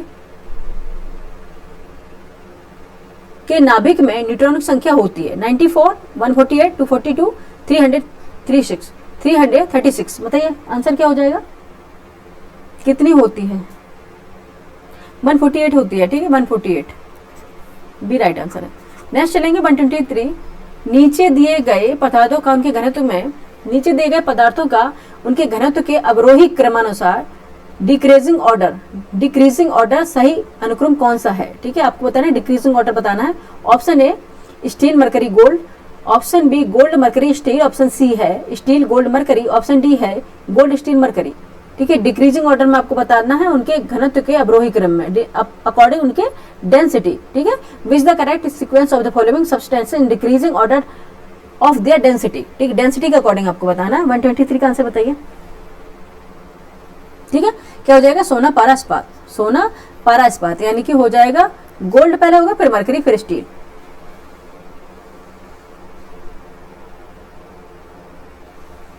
ठीक है, बी राइट आंसर होगा इसका, बी राइट आंसर होगा। नेक्स्ट चलेंगे क्वेश्चन नंबर 124, हीरे और ग्रेफाइट के बारे में निम्नलिखित में से कौन सा कथन सत्य है। Which of the following statement about diamond and graphite is true. Option A है इसकी विद्युत चालकता समान होती है, they have the same electron conductivity. Option B इसके पास समान क्रिस्टल संरचना है, they have the same crystal structure. C है उनके पास समान डिग्री की कठोरता है, they have the same degree of hardness. D है उपयुक्त में से कोई नहीं, नन ऑफ द अबव। बताइए क्या आंसर हो जाएगा, 124 का आंसर, ठीक है, क्या हो जाएगा, उपयुक्त में से कोई नहीं, ठीक है, कोई नहीं होगा इसमें आंसर डी, ऐसा कुछ नहीं है, जो स्टेटमेंट सभी गलत है। नेक्स्ट देखेंगे क्वेश्चन 125 है, इस्पात स्लैग स्टील स्लैग का उपयोग निम्नलिखित में से किसके लिए होता है? ठीक है, steel slag can be use for which of the following? ठीक है, for construction of base road, second है फॉर इंप्रूवमेंट ऑफ एग्रीकल्चर और सॉइल, ठीक है, for production of cement. Select the correct answer using the code given below. ठीक है, आधार सड़क यानी कि बेस रोड के निर्माण के लिए, या कृषि मृदा के सुधार के लिए, या सीमेंट के उत्पादन के लिए। नीचे कोड का उपयोग करना आपको ABCD में बताइए कौन सा आंसर हो जाएगा 125 का। ठीक है, ये होगा जो इस्पात स्लैग, स्टील स्लैग होता है, आधार सड़क या बेस रोड के लिए निर्माण किया जाता है। ठीक है, कृषि मृदा के सुधार के लिए भी, कृषि मृदा सुधार के लिए, for improvement of agriculture soil, और सीमेंट के उत्पादन के लिए भी। ठीक है, 1 2 3 आंसर सही हो जाएगा, 1 2 3 option D all the above है। ठीक है, option D.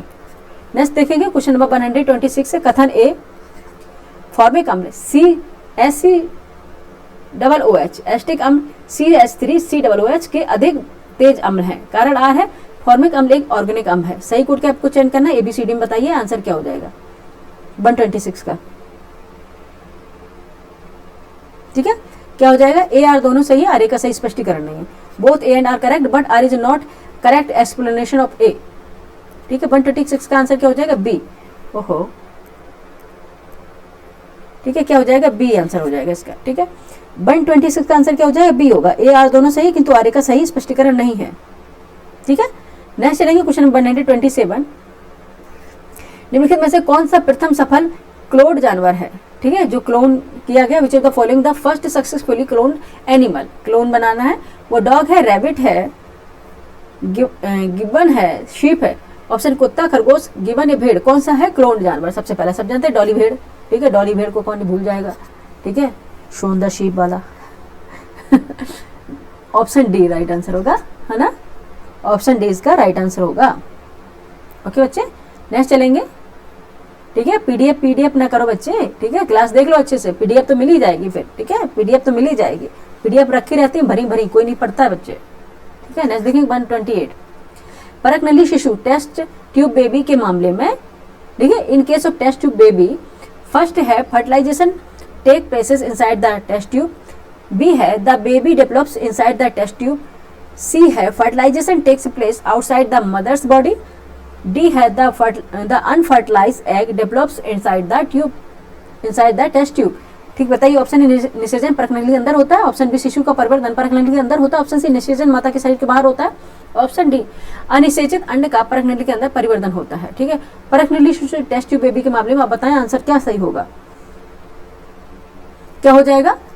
Fertilisation takes place outside the mother's body. ठीक है, क्या हो जाएगा? निषेचन माता के शरीर के बाहर होता है, ऑप्शन सी। ठीक है, टेस्ट ट्यूब बेबी में। ठीक है, टेस्ट ट्यूब बेबी में यही होता है। ठीक है, सी। नेक्स्ट चलेंगे क्वेश्चन नंबर 129। बेलगार्ड फर्स्ट और बेलगार्ड सेकेंड प्रौद्योगिकियों का उल्लेख किसके संदर्भ में किया जाता है? ठीक है, बॉलगार्ड एंड बॉलगार्ड। अच्छा, Bollgard second and Bollgard second and first technologies are mentioned in the context of, ठीक है, clonal propagation of crop plant, option B है development of genetically modified crop plant, option C है production of plant growth materials, option D production of bio fertilizers. बताइए किसके लिए किया जाता है? ऑप्शन फसली पादपों का क्लोनिक प्रवर्धन, ऑप्शन बी अनुवांशिक रूप से रूपांतरित फसलों पादपों का विकास, ऑप्शन सी पादप वृद्धिकर पदार्थों का उत्पाद, ऑप्शन डी जैव उर्वरकों का उत्पाद। बताइए किसमें किया जाता है? बॉलगार्ड फर्स्ट और बॉलगार्ड सेकंड तकनीकियों का उपयोग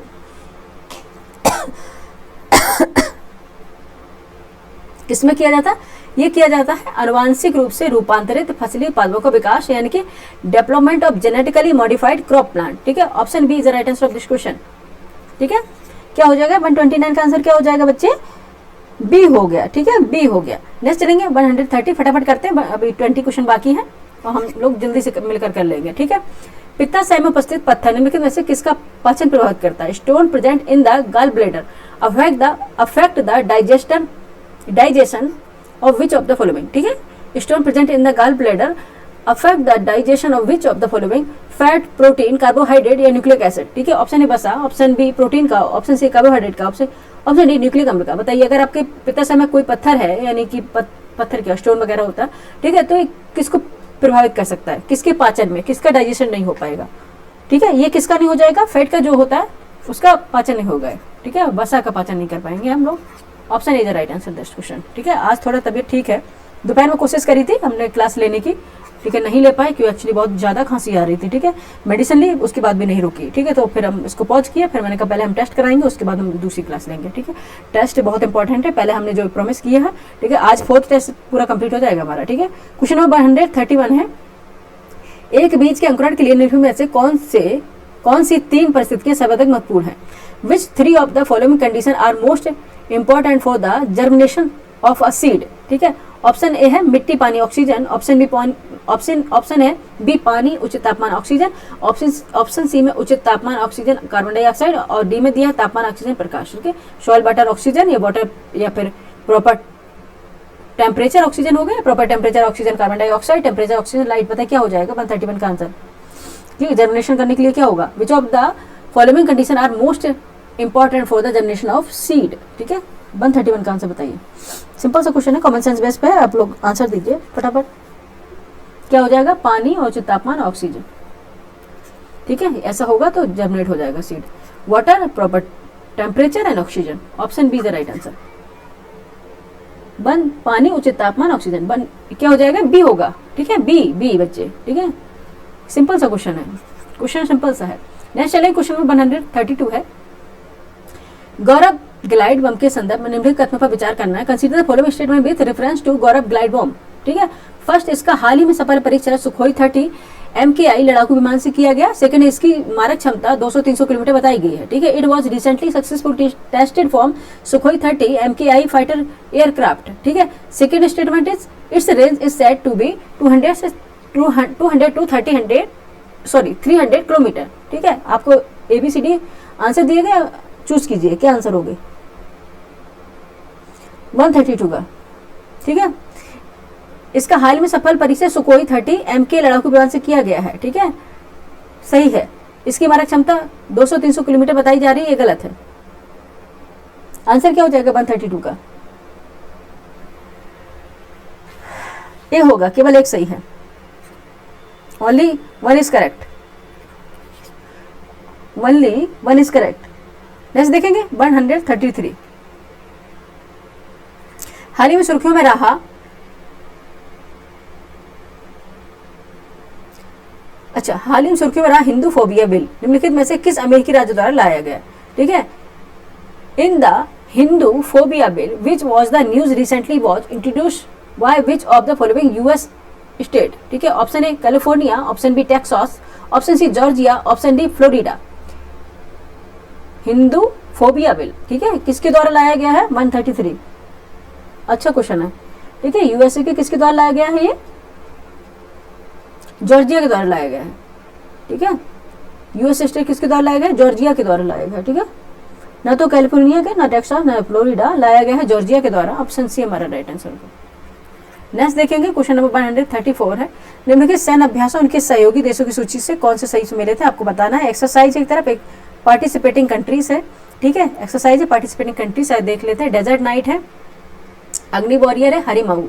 ठीक है, इनको मिलाना है, इसमें देखना है कौन सा सही सुमेलित है, आपको बताना है कौन सा सही सुमेलित है। आइए देख लेते हैं कौन सा है सही सुमेलित। ठीक है, डेजर्ट नाइट है, ये भारत, फ्रांस और संयुक्त अरब अमीरात, भारत, फ्रांस और संयुक्त अरब अमीरात का ये सैन्य अभ्यास है। ठीक है, ये सही है। ठीक है, अग्नि वॉरियर है, भारत मलेशिया का नहीं है। ठीक है, हरिमाऊ शक्ति भारत सिंगापुर का नहीं, सिंगापुर का तो कौन सा है? सेल्वेक्स ऐसे कुछ है। ठीक है, सेल्वेक्स ऐसे कुछ है, ये नहीं होगा। आंसर क्या हो जाएगा 134 का? आंसर क्या हो जाएगा? ऑप्शन ए होगा। ठीक है, ऑप्शन ए इसका राइट आंसर हो जाएगा। ठीक है, सिलनेक्स है, सिलनेक्स। ठीक है, सिंगापुर से, भारत सिंगापुर का। ठीक है, 134 का आंसर क्या हो जाएगा? ए, केवल एक।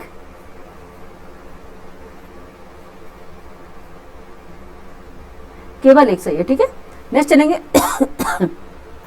135 का,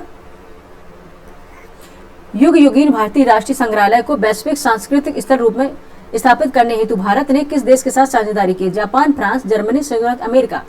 ठीक है, Japan, France, Germany, United state. ठीक है, किस देश के साथ साझेदारी की है? ठीक है, which country has India partner to establish the Yuga Yugeen Indian national museum as a global culture destination, ठीक है, Japan, France, Germany, United State. किसके साथ किया? 135 आंसर बताइए फटाफट। ये किया फ्रांस के साथ, ठीक है, फ्रांस। इसका 20 बी राइट आंसर हो गया। नेक्स्ट चलेंगे, क्वेश्चन नंबर 136 है, who become the world's youngest female mountaineer by climbing the highest peak of 7 continent, ठीक है, 7 महाद्वीपों की सबसे ऊंची चोटियों पर चढ़ाई कर विश्व की सबसे कम उम्र की महिला पर्वतारोही कौन बनी है? ठीक है, who become the world's youngest female mountaineer by climbing the highest peak of 7 continent, ठीक है, बछेंद्री पाल। ऑप्शन ए में दिया, बी में संतोष यादव, सी में काम्या कार्तिकेयन, ऑप्शन डी में अरुणिमा सिन्हा। बताइए 136 का आंसर क्या हो जाएगा? कौन सी बनी है ये? काम्या कार्तिकेयन, ठीक है, काम्या कार्तिकेयन, ठीक है, सी बनी है, कार्तिकेय है, ठीक है, ये बनी हुई है। नेक्स्ट चलेंगे, 137 है, अंतर्राष्ट्रीय ऋण रिपोर्ट, इंटरनेशनल डेप्ट रिपोर्ट आईडीआर किस संस्था द्वारा जारी की जाती है? इंटरनेशनल डेप्ट report IDR is issued by which institution? Option A International Monetary Fund IMF, option B World Bank, option C Asian Development Bank ADB, option D Organisation for Economic Cooperation and Development bank OECD. बताइए किसके द्वारा? 137 answer बताइए। विश्व bank, ठीक है, world bank के द्वारा, world Bank, option B विश्व बैंक, वर्ल्ड बैंक, ठीक है, बी राइट आंसर। नेक्स्ट चलेंगे 138, ठीक है, 138 सैयद मोदी अंतर्राष्ट्रीय बैडमिंटन टूर्नामेंट, सैयद मोदी अंतर्राष्ट्रीय ओहो जल्दबाजी में क्या बोल, सैयद मोदी अंतर्राष्ट्रीय बैडमिंटन टूर्नामेंट 2024 के संदर्भ में निम्नलिखित पर विचार करना है, ठीक है, consider the following statement which reference to Syed Modi international badminton tournament कौन सा? 2024 की बात हो रही है, ठीक है। फर्स्ट इस टूर्नामेंट का आयोजन हैदराबाद में किया गया। सेकंड, महिला एकल खिताब पीवी सिंधु ने चीन की वू लियो यू को हराकर जीता है। थर्ड स्टेटमेंट है, पुरुष एकल खिताब लक्ष्य सेन ने सिंगापुर के जेहन तय को हराकर जीता है, ठीक है, बताइए क्या है? The tournament was organised in Hyderabad. Second है, women single title was won by PV Sindhu defeating Wu Luo Yu China. Third है, men single title was won by Lakshya Sen defeating Jason Teh Singapore, ठीक है, एबीसीडी में बताइए आंसर क्या हो जाएगा 138 का, ठीक है। सैयद मोदी अंतर्राष्ट्रीय बैडमिंटन टूर्नामेंट हैदराबाद में नहीं किया गया है, ठीक है। महिला एकल खिताब पीवी सिंधु ने चीन की वू लियो को हराकर जीता है।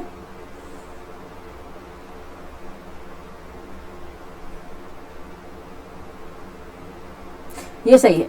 पुरुष एकल खिताब लक्ष्य सेन ने सिंगापुर जेसन को तय को हराकर जीता, ये भी सही है।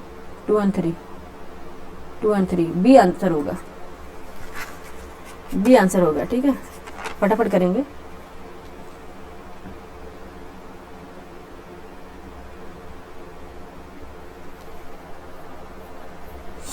वन 138 का आंसर क्या हो गया? बी हो गया, केवल 2 और 3 सही है, ठीक है, केवल 2 और 3 सही है, ठीक है। नेक्स्ट चलेंगे क्वेश्चन नंबर 139, भारत के प्रथम परमाणु पनडुब्बी बेस के संदर्भ में निम्नलिखित अभिकथन, असर्शन और कारण, रीजन पर विचार करना। अभिकथन है, भारत 2026 में महाराष्ट्र में अपना पहला समर्पित परमाणु पनडुब्बी बेस आईएनएस वर्षा प्रारंभ करने जा रहा है। कारण आर है, इस बेस का उद्देश्य बंगाल की खाड़ी एवं हिंद महासागर क्षेत्र में भारत की समुद्री क्षमताओं को बढ़ाना है, ठीक है। Consider following assertion and reason with reference to India first nuclear submarine base. Assertion है, India is going to commission its first dedicated nuclear submarine base INS Varsa in Maharashtra in 2026. Reason are the aim of the base in the enhance India's maritime capabilities in the Bay of Bengal and the Indian Ocean region. ठीक है, बताइए answer क्या हो जाए 139 का? पहला समर्पित परमाणु बेस स्थापित करने जा रहा है, गलत है, गलत है, गलत है, गलत है, एक गलत है, 8 सही है, ठीक है, एक गलत है, 8 सही है। इस बेस पर उद्देश्य बंगाल की खाड़ी हिंद महासागर क्षेत्र में भारत की समुद्री क्षमताओं को बढ़ाना है, ठीक है, ये सही है, ये गलत है, 8 सही है। Option D, A is correct, R is incorrect, R is correct, A is incorrect, R is correct. Option D हो गया इसका राइट आंसर, ठीक है, 139 का डी होगा। ए गलत है, ए गलत है, आर सही है। नेक्स्ट चलेंगे क्वेश्चन 140, फटाफट करेंगे बच्चे, हमें 1 घंटे से पहले करना है। हाल ही में चर्चा रहा स्पंज पिग बुचेरिंग घोटाला किससे संबंधित है? द रिसेंटली डिस्कस्ड स्पॉन्ग pig butchering scam is related to. Option A खाद्य अपमिश्रण, ऑप्शन ए मांस उद्योग अवैध कारोबार, option C cyber fraud, option नकली दवाओं का काला बाजार, ठीक है। अल्टरेशन से है, illegal business and meat industry, cyber fund fraud है, या ब्लैक मार्केट और फेक मेडिसिन है। बताइए 140 का आंसर क्या होगा? साइबर फ्रॉड से है, ठीक है। कौन सा? साइबर फ्रॉड सबसे ज़्यादा भी हो रहे हैं जो। नेक्स्ट चलेंगे, क्वेश्चन नंबर 141 है, उत्तर प्रदेश में टीबी मुक्त प्रदेश अभियान के तहत संक्षय निक्षय समित्र किसे बनाया गया है? ठीक है, हु वाज द मेड संक्षय निक्षय निक्षय समित्र अंडर टीबी मुक्त प्रदेश अभियान इन उत्तर प्रदेश ओनली किसे बनाया? केवल मेडिकल छात्रों को, option B retired IAS IPS कुलपति और शिक्षाविदों को, ऑप्शन सी पंचायत प्रतिनिधियों को, ऑप्शन डी स्वयं सहायता समूह की महिलाओं को। किसको बनाया गया है? 141 के आंसर बताइए। ये बनाया गया है रिटायर्ड IAS IPS कुलपति और शिक्षाविदों को, ठीक है। किसे बनाया? Retired IAS IPS vice chancellor and educationist, ठीक है, एजुकेनिस्ट बनाए गए हैं, ठीक है, ठीक है, एजुकेशनिस्ट को बनाया गया है, ठीक है, एजुकेशनिस्ट को बनाया गया है, retired IAS vice chancellor educationist, ठीक है, ओके, याद रखना है। ऑप्शन बी होगा राइट आंसर, ठीक है, एजुकेनिस्ट, शिक्षाविदों, कुलपति और शिक्षाविदों को भी, ठीक है, ऑप्शन बी राइट आंसर हो जाएगा, ठीक है, 141 का। नेक्स्ट चलेंगे 142, ऑनलाइन गेमिंग का संवर्धन और विनियमन विधेयक 2025 के संबंध में निम्नलिखित कथनों पर विचार कीजिए, ठीक है। फर्स्ट है, यह विधेयक ई स्पोर्ट, प्रतिस्पर्धी डिजिटल खेल और ऑनलाइन सोशल गेम्स को प्रतिबंधित करता है। सेकेंड है, यह प्रतिबंध अनुच्छेद 19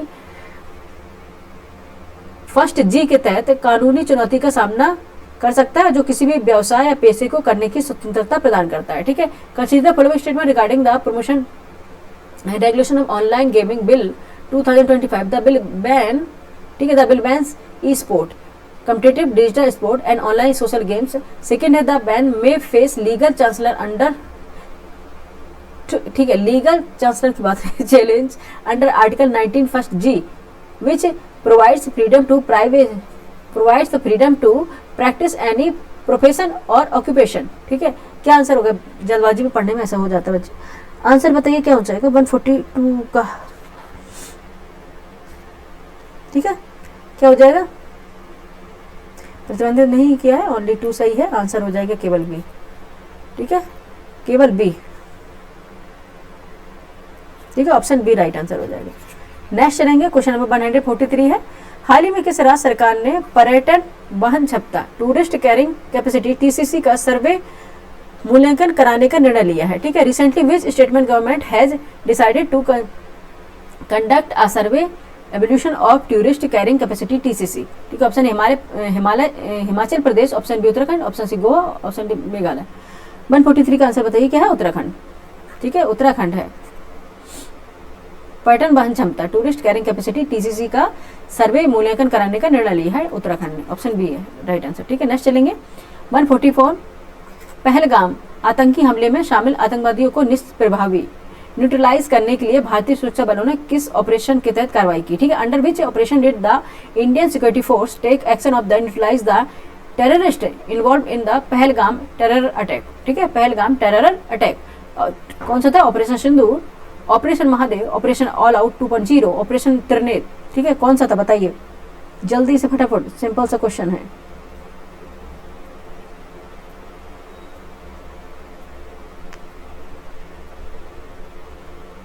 वन 144 का आंसर बताइए फटाफट कौन सा था? ऑपरेशन महादेव। पहलगाम आतंकी हमले में शामिल आतंकवादी को निष्प्रभावी न्यूट्रलाइज करने के लिए भारतीय सुरक्षा बलों ने कुछ ऑपरेशन करवाई। ये तो ऑपरेशन सिंदूर था भाई, ऑपरेशन महादेव कहाँ से होगा? पहलगाम आतंकी,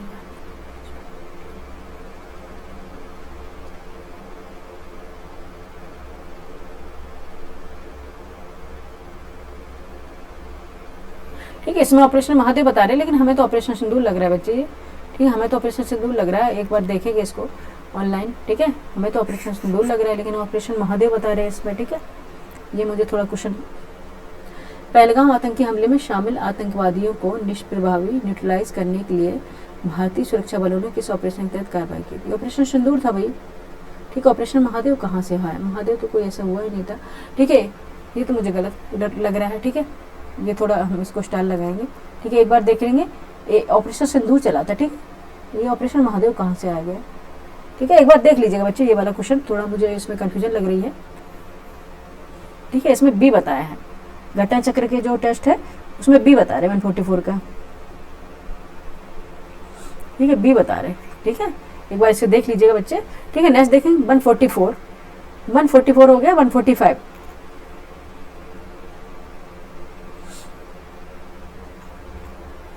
पहलगाम आतंकी हमले में शामिल आतंकवादियों को निष्प्रभावी न्यूट्रलाइज करने के लिए भारतीय सुरक्षा बलों ने किस ऑपरेशन के तहत कार्रवाई की। ऑपरेशन सिंदूर चला था ना बच्चे, ठीक है, आई थिंक सो, ठीक है। एक मिनट हम इसको देखते हैं,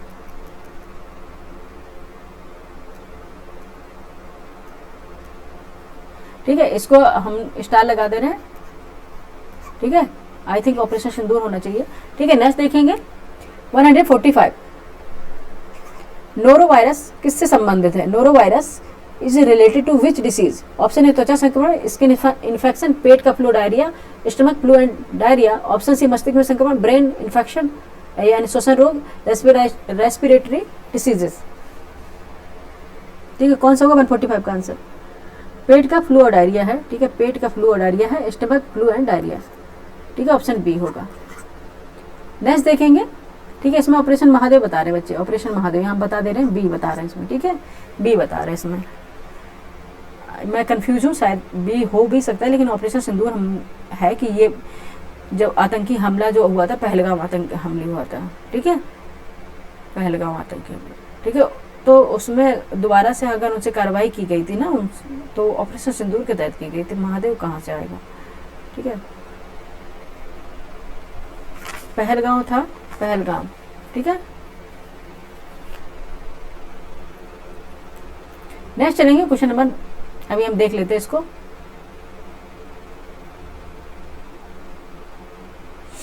एक मिनट बच्चे, एक मिनट बने रहिएगा, हम देख लेंगे इसको, ठीक है। हमारे पास नेट किस काम के लिए है, ठीक है। 2 मिनट रुकिएगा बस, अभी हम इसका आंसर निकाल लेते हैं, क्योंकि हम नहीं चाहते कि कोई भी क्वेश्चन आप लोगों का गलत हो, क्योंकि इतने पे कंफ्यूजन, इतना सिंपल से क्वेश्चन में इतना कंफ्यूजन हो रहा है, मुझे लग रहा है। अरे भाई, पहले हमें सारे ये निकालेंगे, दिमाग खराब कर लेंगे पहले। पहलगाम आतंकी हमले में शामिल आतंकवादियों को निष्प्रभावी करने के लिए भारतीय सुरक्षा बलों ने किस ऑपरेशन के तहत कार्रवाई की। पहलगाम आतंकवादी हमले में शामिल आतंकवादियों को निष्क्रिय करने के लिए भारतीय सुरक्षा बलों ने ऑपरेशन महादेव के तहत कार्रवाई की। इस ऑपरेशन में भारतीय सेना, सीआरपीएफ और जम्मू कश्मीर पुलिस ने मिलकर 3 आतंकवादियों को मार गिराया। यह ऑपरेशन पाकिस्तान के आतंकी सरगनाओं को निशाना बनाने के लिए शुरू किए गए ऑपरेशन सिंदूर का हिस्सा था। ओके, देखो सिंपल से, देख मैंने कहा ना कंफ्यूज हो रहे थे, और कंफ्यूज होने से अच्छा है कि हम आंसर को देख लें, ठीक है, देख लें। क्या था बच्चे, 144 का आंसर क्या था, ऑपरेशन सिंदूर के तहत, इसका ही पार्ट था, ठीक है, ये इसका ही पार्ट था ऑपरेशन महादेव, ठीक है। इतना क्या, क्योंकि मैं भी कंफ्यूज हो गई, मैंने कहा ना, क्योंकि मैं भी कंफ्यूज हो गई। इसमें किसका पार्ट था, ये ऑपरेशन महादेव ही था, ठीक है। 144 का आंसर क्या था, ऑपरेशन महादेव ही था, बी था, ठीक है, ऑपरेशन महादेव था। इसके तहत ये ऑपरेशन सिंदूर का ही पार्ट था, ठीक है, ऑपरेशन सिंदूर का पार्ट था, इसलिए कंफ्यूज हो रही थी मैं, ठीक है। ऑप्शन बी इसका राइट आंसर होगा, ठीक है, ऑपरेशन महादेव, ठीक है, याद रखिएगा। अब इसका स्टार स्टार हम हटा देंगे, इसको कहाँ पे है, ठीक है, बी, ये तो बी ही था उत्तराखंड में। अरे यार, पूरा ही 143 का क्या था, बी था, हाँ। 144 में पहलगाम का था, ये ऑपरेशन महादेव था, बी था, ठीक है, याद रखिएगा, ठीक है। कंफ्यूजन हो गई, लेकिन इससे अच्छा है कि अब देख लें। पहलगाम आतंकी हमला में ऑपरेशन महादेव, ये ऑपरेशन सिंदूर का ही पार्ट था, ऑप्शन बी, ठीक है। 140 में जो नोरो वायरस है, किससे संबंधित रोग है, पेट और फ्लू यानी कि स्टमक एंड फ्लू डायरिया है, ऑप्शन बी था। 145 तक कर लिए थे हमने, ऑप्शन बी था। कई बार ऐसे फंस जाते हैं क्वेश्चन, ठीक है, हम लेट हो ही जाते ना चाहते हुए, ठीक है। नेक्स्ट देखिए 146, उत्तर प्रदेश में पूर्वांचल एक्सप्रेसवे मार्ग निम्नलिखित में से किस नगर से नहीं गुजरता है, ठीक है, आपको बताना है किस नगर से नहीं गुजरता। ऑप्शन है Faizabad, Ayodhya, option B Basti, option C Azamgarh, option D Mau ठीक है। In Uttar Pradesh the Purvanchal expressway route does not pass through which of the following cities, Faizabad, Ayodhya, Basti, Azamgarh या मऊ। ठीक है, 146 का आंसर बताइए कौन सा हो जाएगा। बस्ती से नहीं गुजरता, ये क्वेश्चन कई बार आ चुका है। 146 का आंसर है बी, बस्ती से नहीं गुजरता है। ठीक है, नेक्स्ट देखेंगे 147। मिर्जापुर निम्नलिखित में से किसके लिए सर्वाधिक विख्यात है। Mirzapur is most famous for which of the following. ठीक है, कजरी, चरकुला नृत्य, पवरा या उम्वारा या नकटा, ये कौन से फोक डांस होते हैं, फोक नृत्य होते हैं, किसके लिए प्रसिद्ध है। ठीक है, सबको ही जानता है, कजरी के लिए। ठीक है, कजरी के लिए, option A is right answer. ठीक है, नेक्स्ट देखेंगे क्वेश्चन नंबर 148। 148, यदि कोई शोधकर्ता टेराकोटा शिल्प पर फील्ड स्टडी करना चाहता है तो उत्तर प्रदेश का कौन सा ओडीओपी जिला उसे चुनना चाहिए। ठीक है, कौन सा होगा। If a researcher want to do field study on terracotta craft which ODOP district of Uttar Pradesh should she he choose. ठीक है, गोरखपुर, मथुरा, कन्नौज या जालौन। 148 का आंसर बताइए, गोरखपुर टेराकोटा के लिए फेमस है। ठीक है, घुमा दिया क्वेश्चन, आंसर वही है। ठीक है, नेक्स्ट देखेंगे क्वेश्चन नंबर 149। कृत्रिम बुद्धिमत्ता एआई और क्वांटम कंप्यूटिंग के बीच मुख्य अंतर क्या है। What is the main differences between artificial intelligence AI and quantum computing. ठीक है, आंसर क्या होगा। ऑप्शन ए एआई गणना गति पर आधारित है, क्वांटम संभावना पर है। ठीक है, AI is based on calculation speed, quantum on probability. Option B is AI is based on a data, quantum only energy. Option C है AI is always flawless, quantum not. Option D both are same. ठीक है, B क्या था, AI केवल data पर आधारित है और क्वांटम केवल ऊर्जा पर है। सी है एआई हमेशा त्रुटिहीन है, क्वांटम नहीं है। डी है दोनों समान है। 149 का आंसर बताइए फटाफट बच्चे, क्या हो जाएगा। एआई गणना गति पर आधारित है और क्वांटम संभावना पर। ठीक है, आंसर है AI is based on calculation speed, quantum और प्रोबेबिलिटी। ठीक है, option A is the right answer of this question. ठीक है, नेक्स्ट है 150। 150 निम्नलिखित में से कौन सा संरक्षित क्षेत्र कावेरी बेसिन में स्थित है। Which of the following protected area is located in the Kaveri basin. ठीक है, ऑप्शन ए नागरहोल राष्ट्रीय उद्यान, नागरहोल नेशनल पार्क, पापीकोंडा राष्ट्रीय उद्यान, पापीकोंडा नेशनल पार्क, सतमंगलम बाघ आरक्षित क्षेत्र, Sathyamangalam tiger reserve and Wayanad वन्यजीव अभ्यारण्य, वायनाड वाइल्ड लाइफ सेंचुरी। ठीक है, select the correct answer using the code given below A B C E, A B C D. E तो ऑप्शन उसमें होता है ना बीपीएससी में। ठीक है, ए बी सी डी, ये यूपी पीसीएस का है। ठीक है, 150 का आंसर बताइए फटाफट बच्चे। ठीक है, क्या हो जाएगा। अच्छा, ये हमेशा इसमें सभी में कर रखा है, इसमें पता नहीं प्रिंटिंग मिस्टेक है। नागरहोल राष्ट्रीय उद्यान है, कावेरी नदी बेसिन। पापीकोंडा राष्ट्रीय उद्यान, कावेरी नदी बेसिन। सतमंगलम बाघ अभ्यारण्य, सत्यमंगलम बाघ अभ्यारण्य नहीं है। ठीक है, और ये है वायनाड वन्यजीव अभ्यारण्य, ये भी है ये कावेरी नदी बेसिन का हिस्सा है। ठीक है, तो आंसर क्या हो जाएगा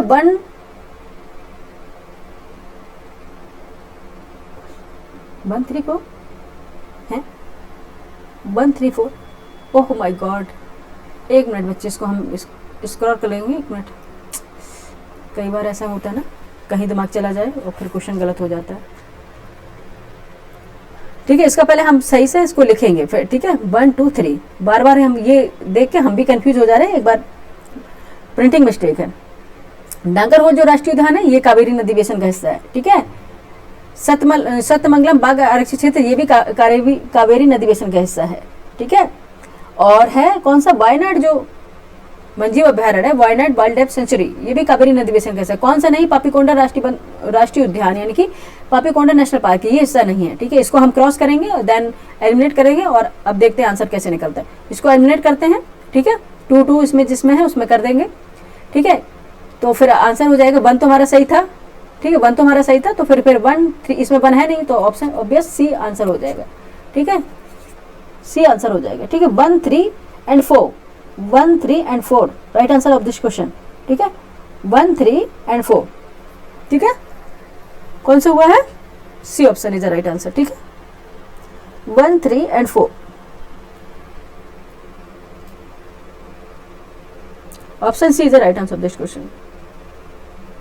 ठीक है, नागरहोल राष्ट्रीय उद्यान है, सतमंगलम बाघ आरक्षित क्षेत्र, वायनाड वन्यजीव अभ्यारण्य है, ये तीनों है कावेरी नदी बेसिन का कावेरी जो बेसिन है उसमें स्थित है, ठीक है, पापीकोंडा नहीं है, ठीक है। ऑप्शन सी इसका राइट आंसर हो गया, ठीक है।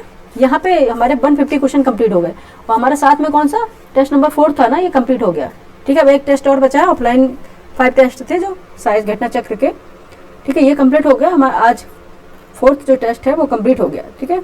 4th टेस्ट हमारा कंप्लीट हो गया बच्चे, ठीक है, 150 क्वेश्चन से। नेक्स्ट अभी हम क्लास लेके आएंगे, ठीक है। ये क्लास लेने के बाद जस्ट हम अभी पॉलिटी की क्विक रिवीजन वाली क्लास लेके आ रहे हैं, ठीक है। वो जरूर कीजिएगा, ठीक है, जिससे आपका देखेंगे पार्ट है, शेड्यूल्स हैं, सोर्सेस हैं, ठीक है, इंडियन पॉलिटी के, वो आपके कंप्लीट हो जाएंगे, ठीक है, एक ही क्लास में।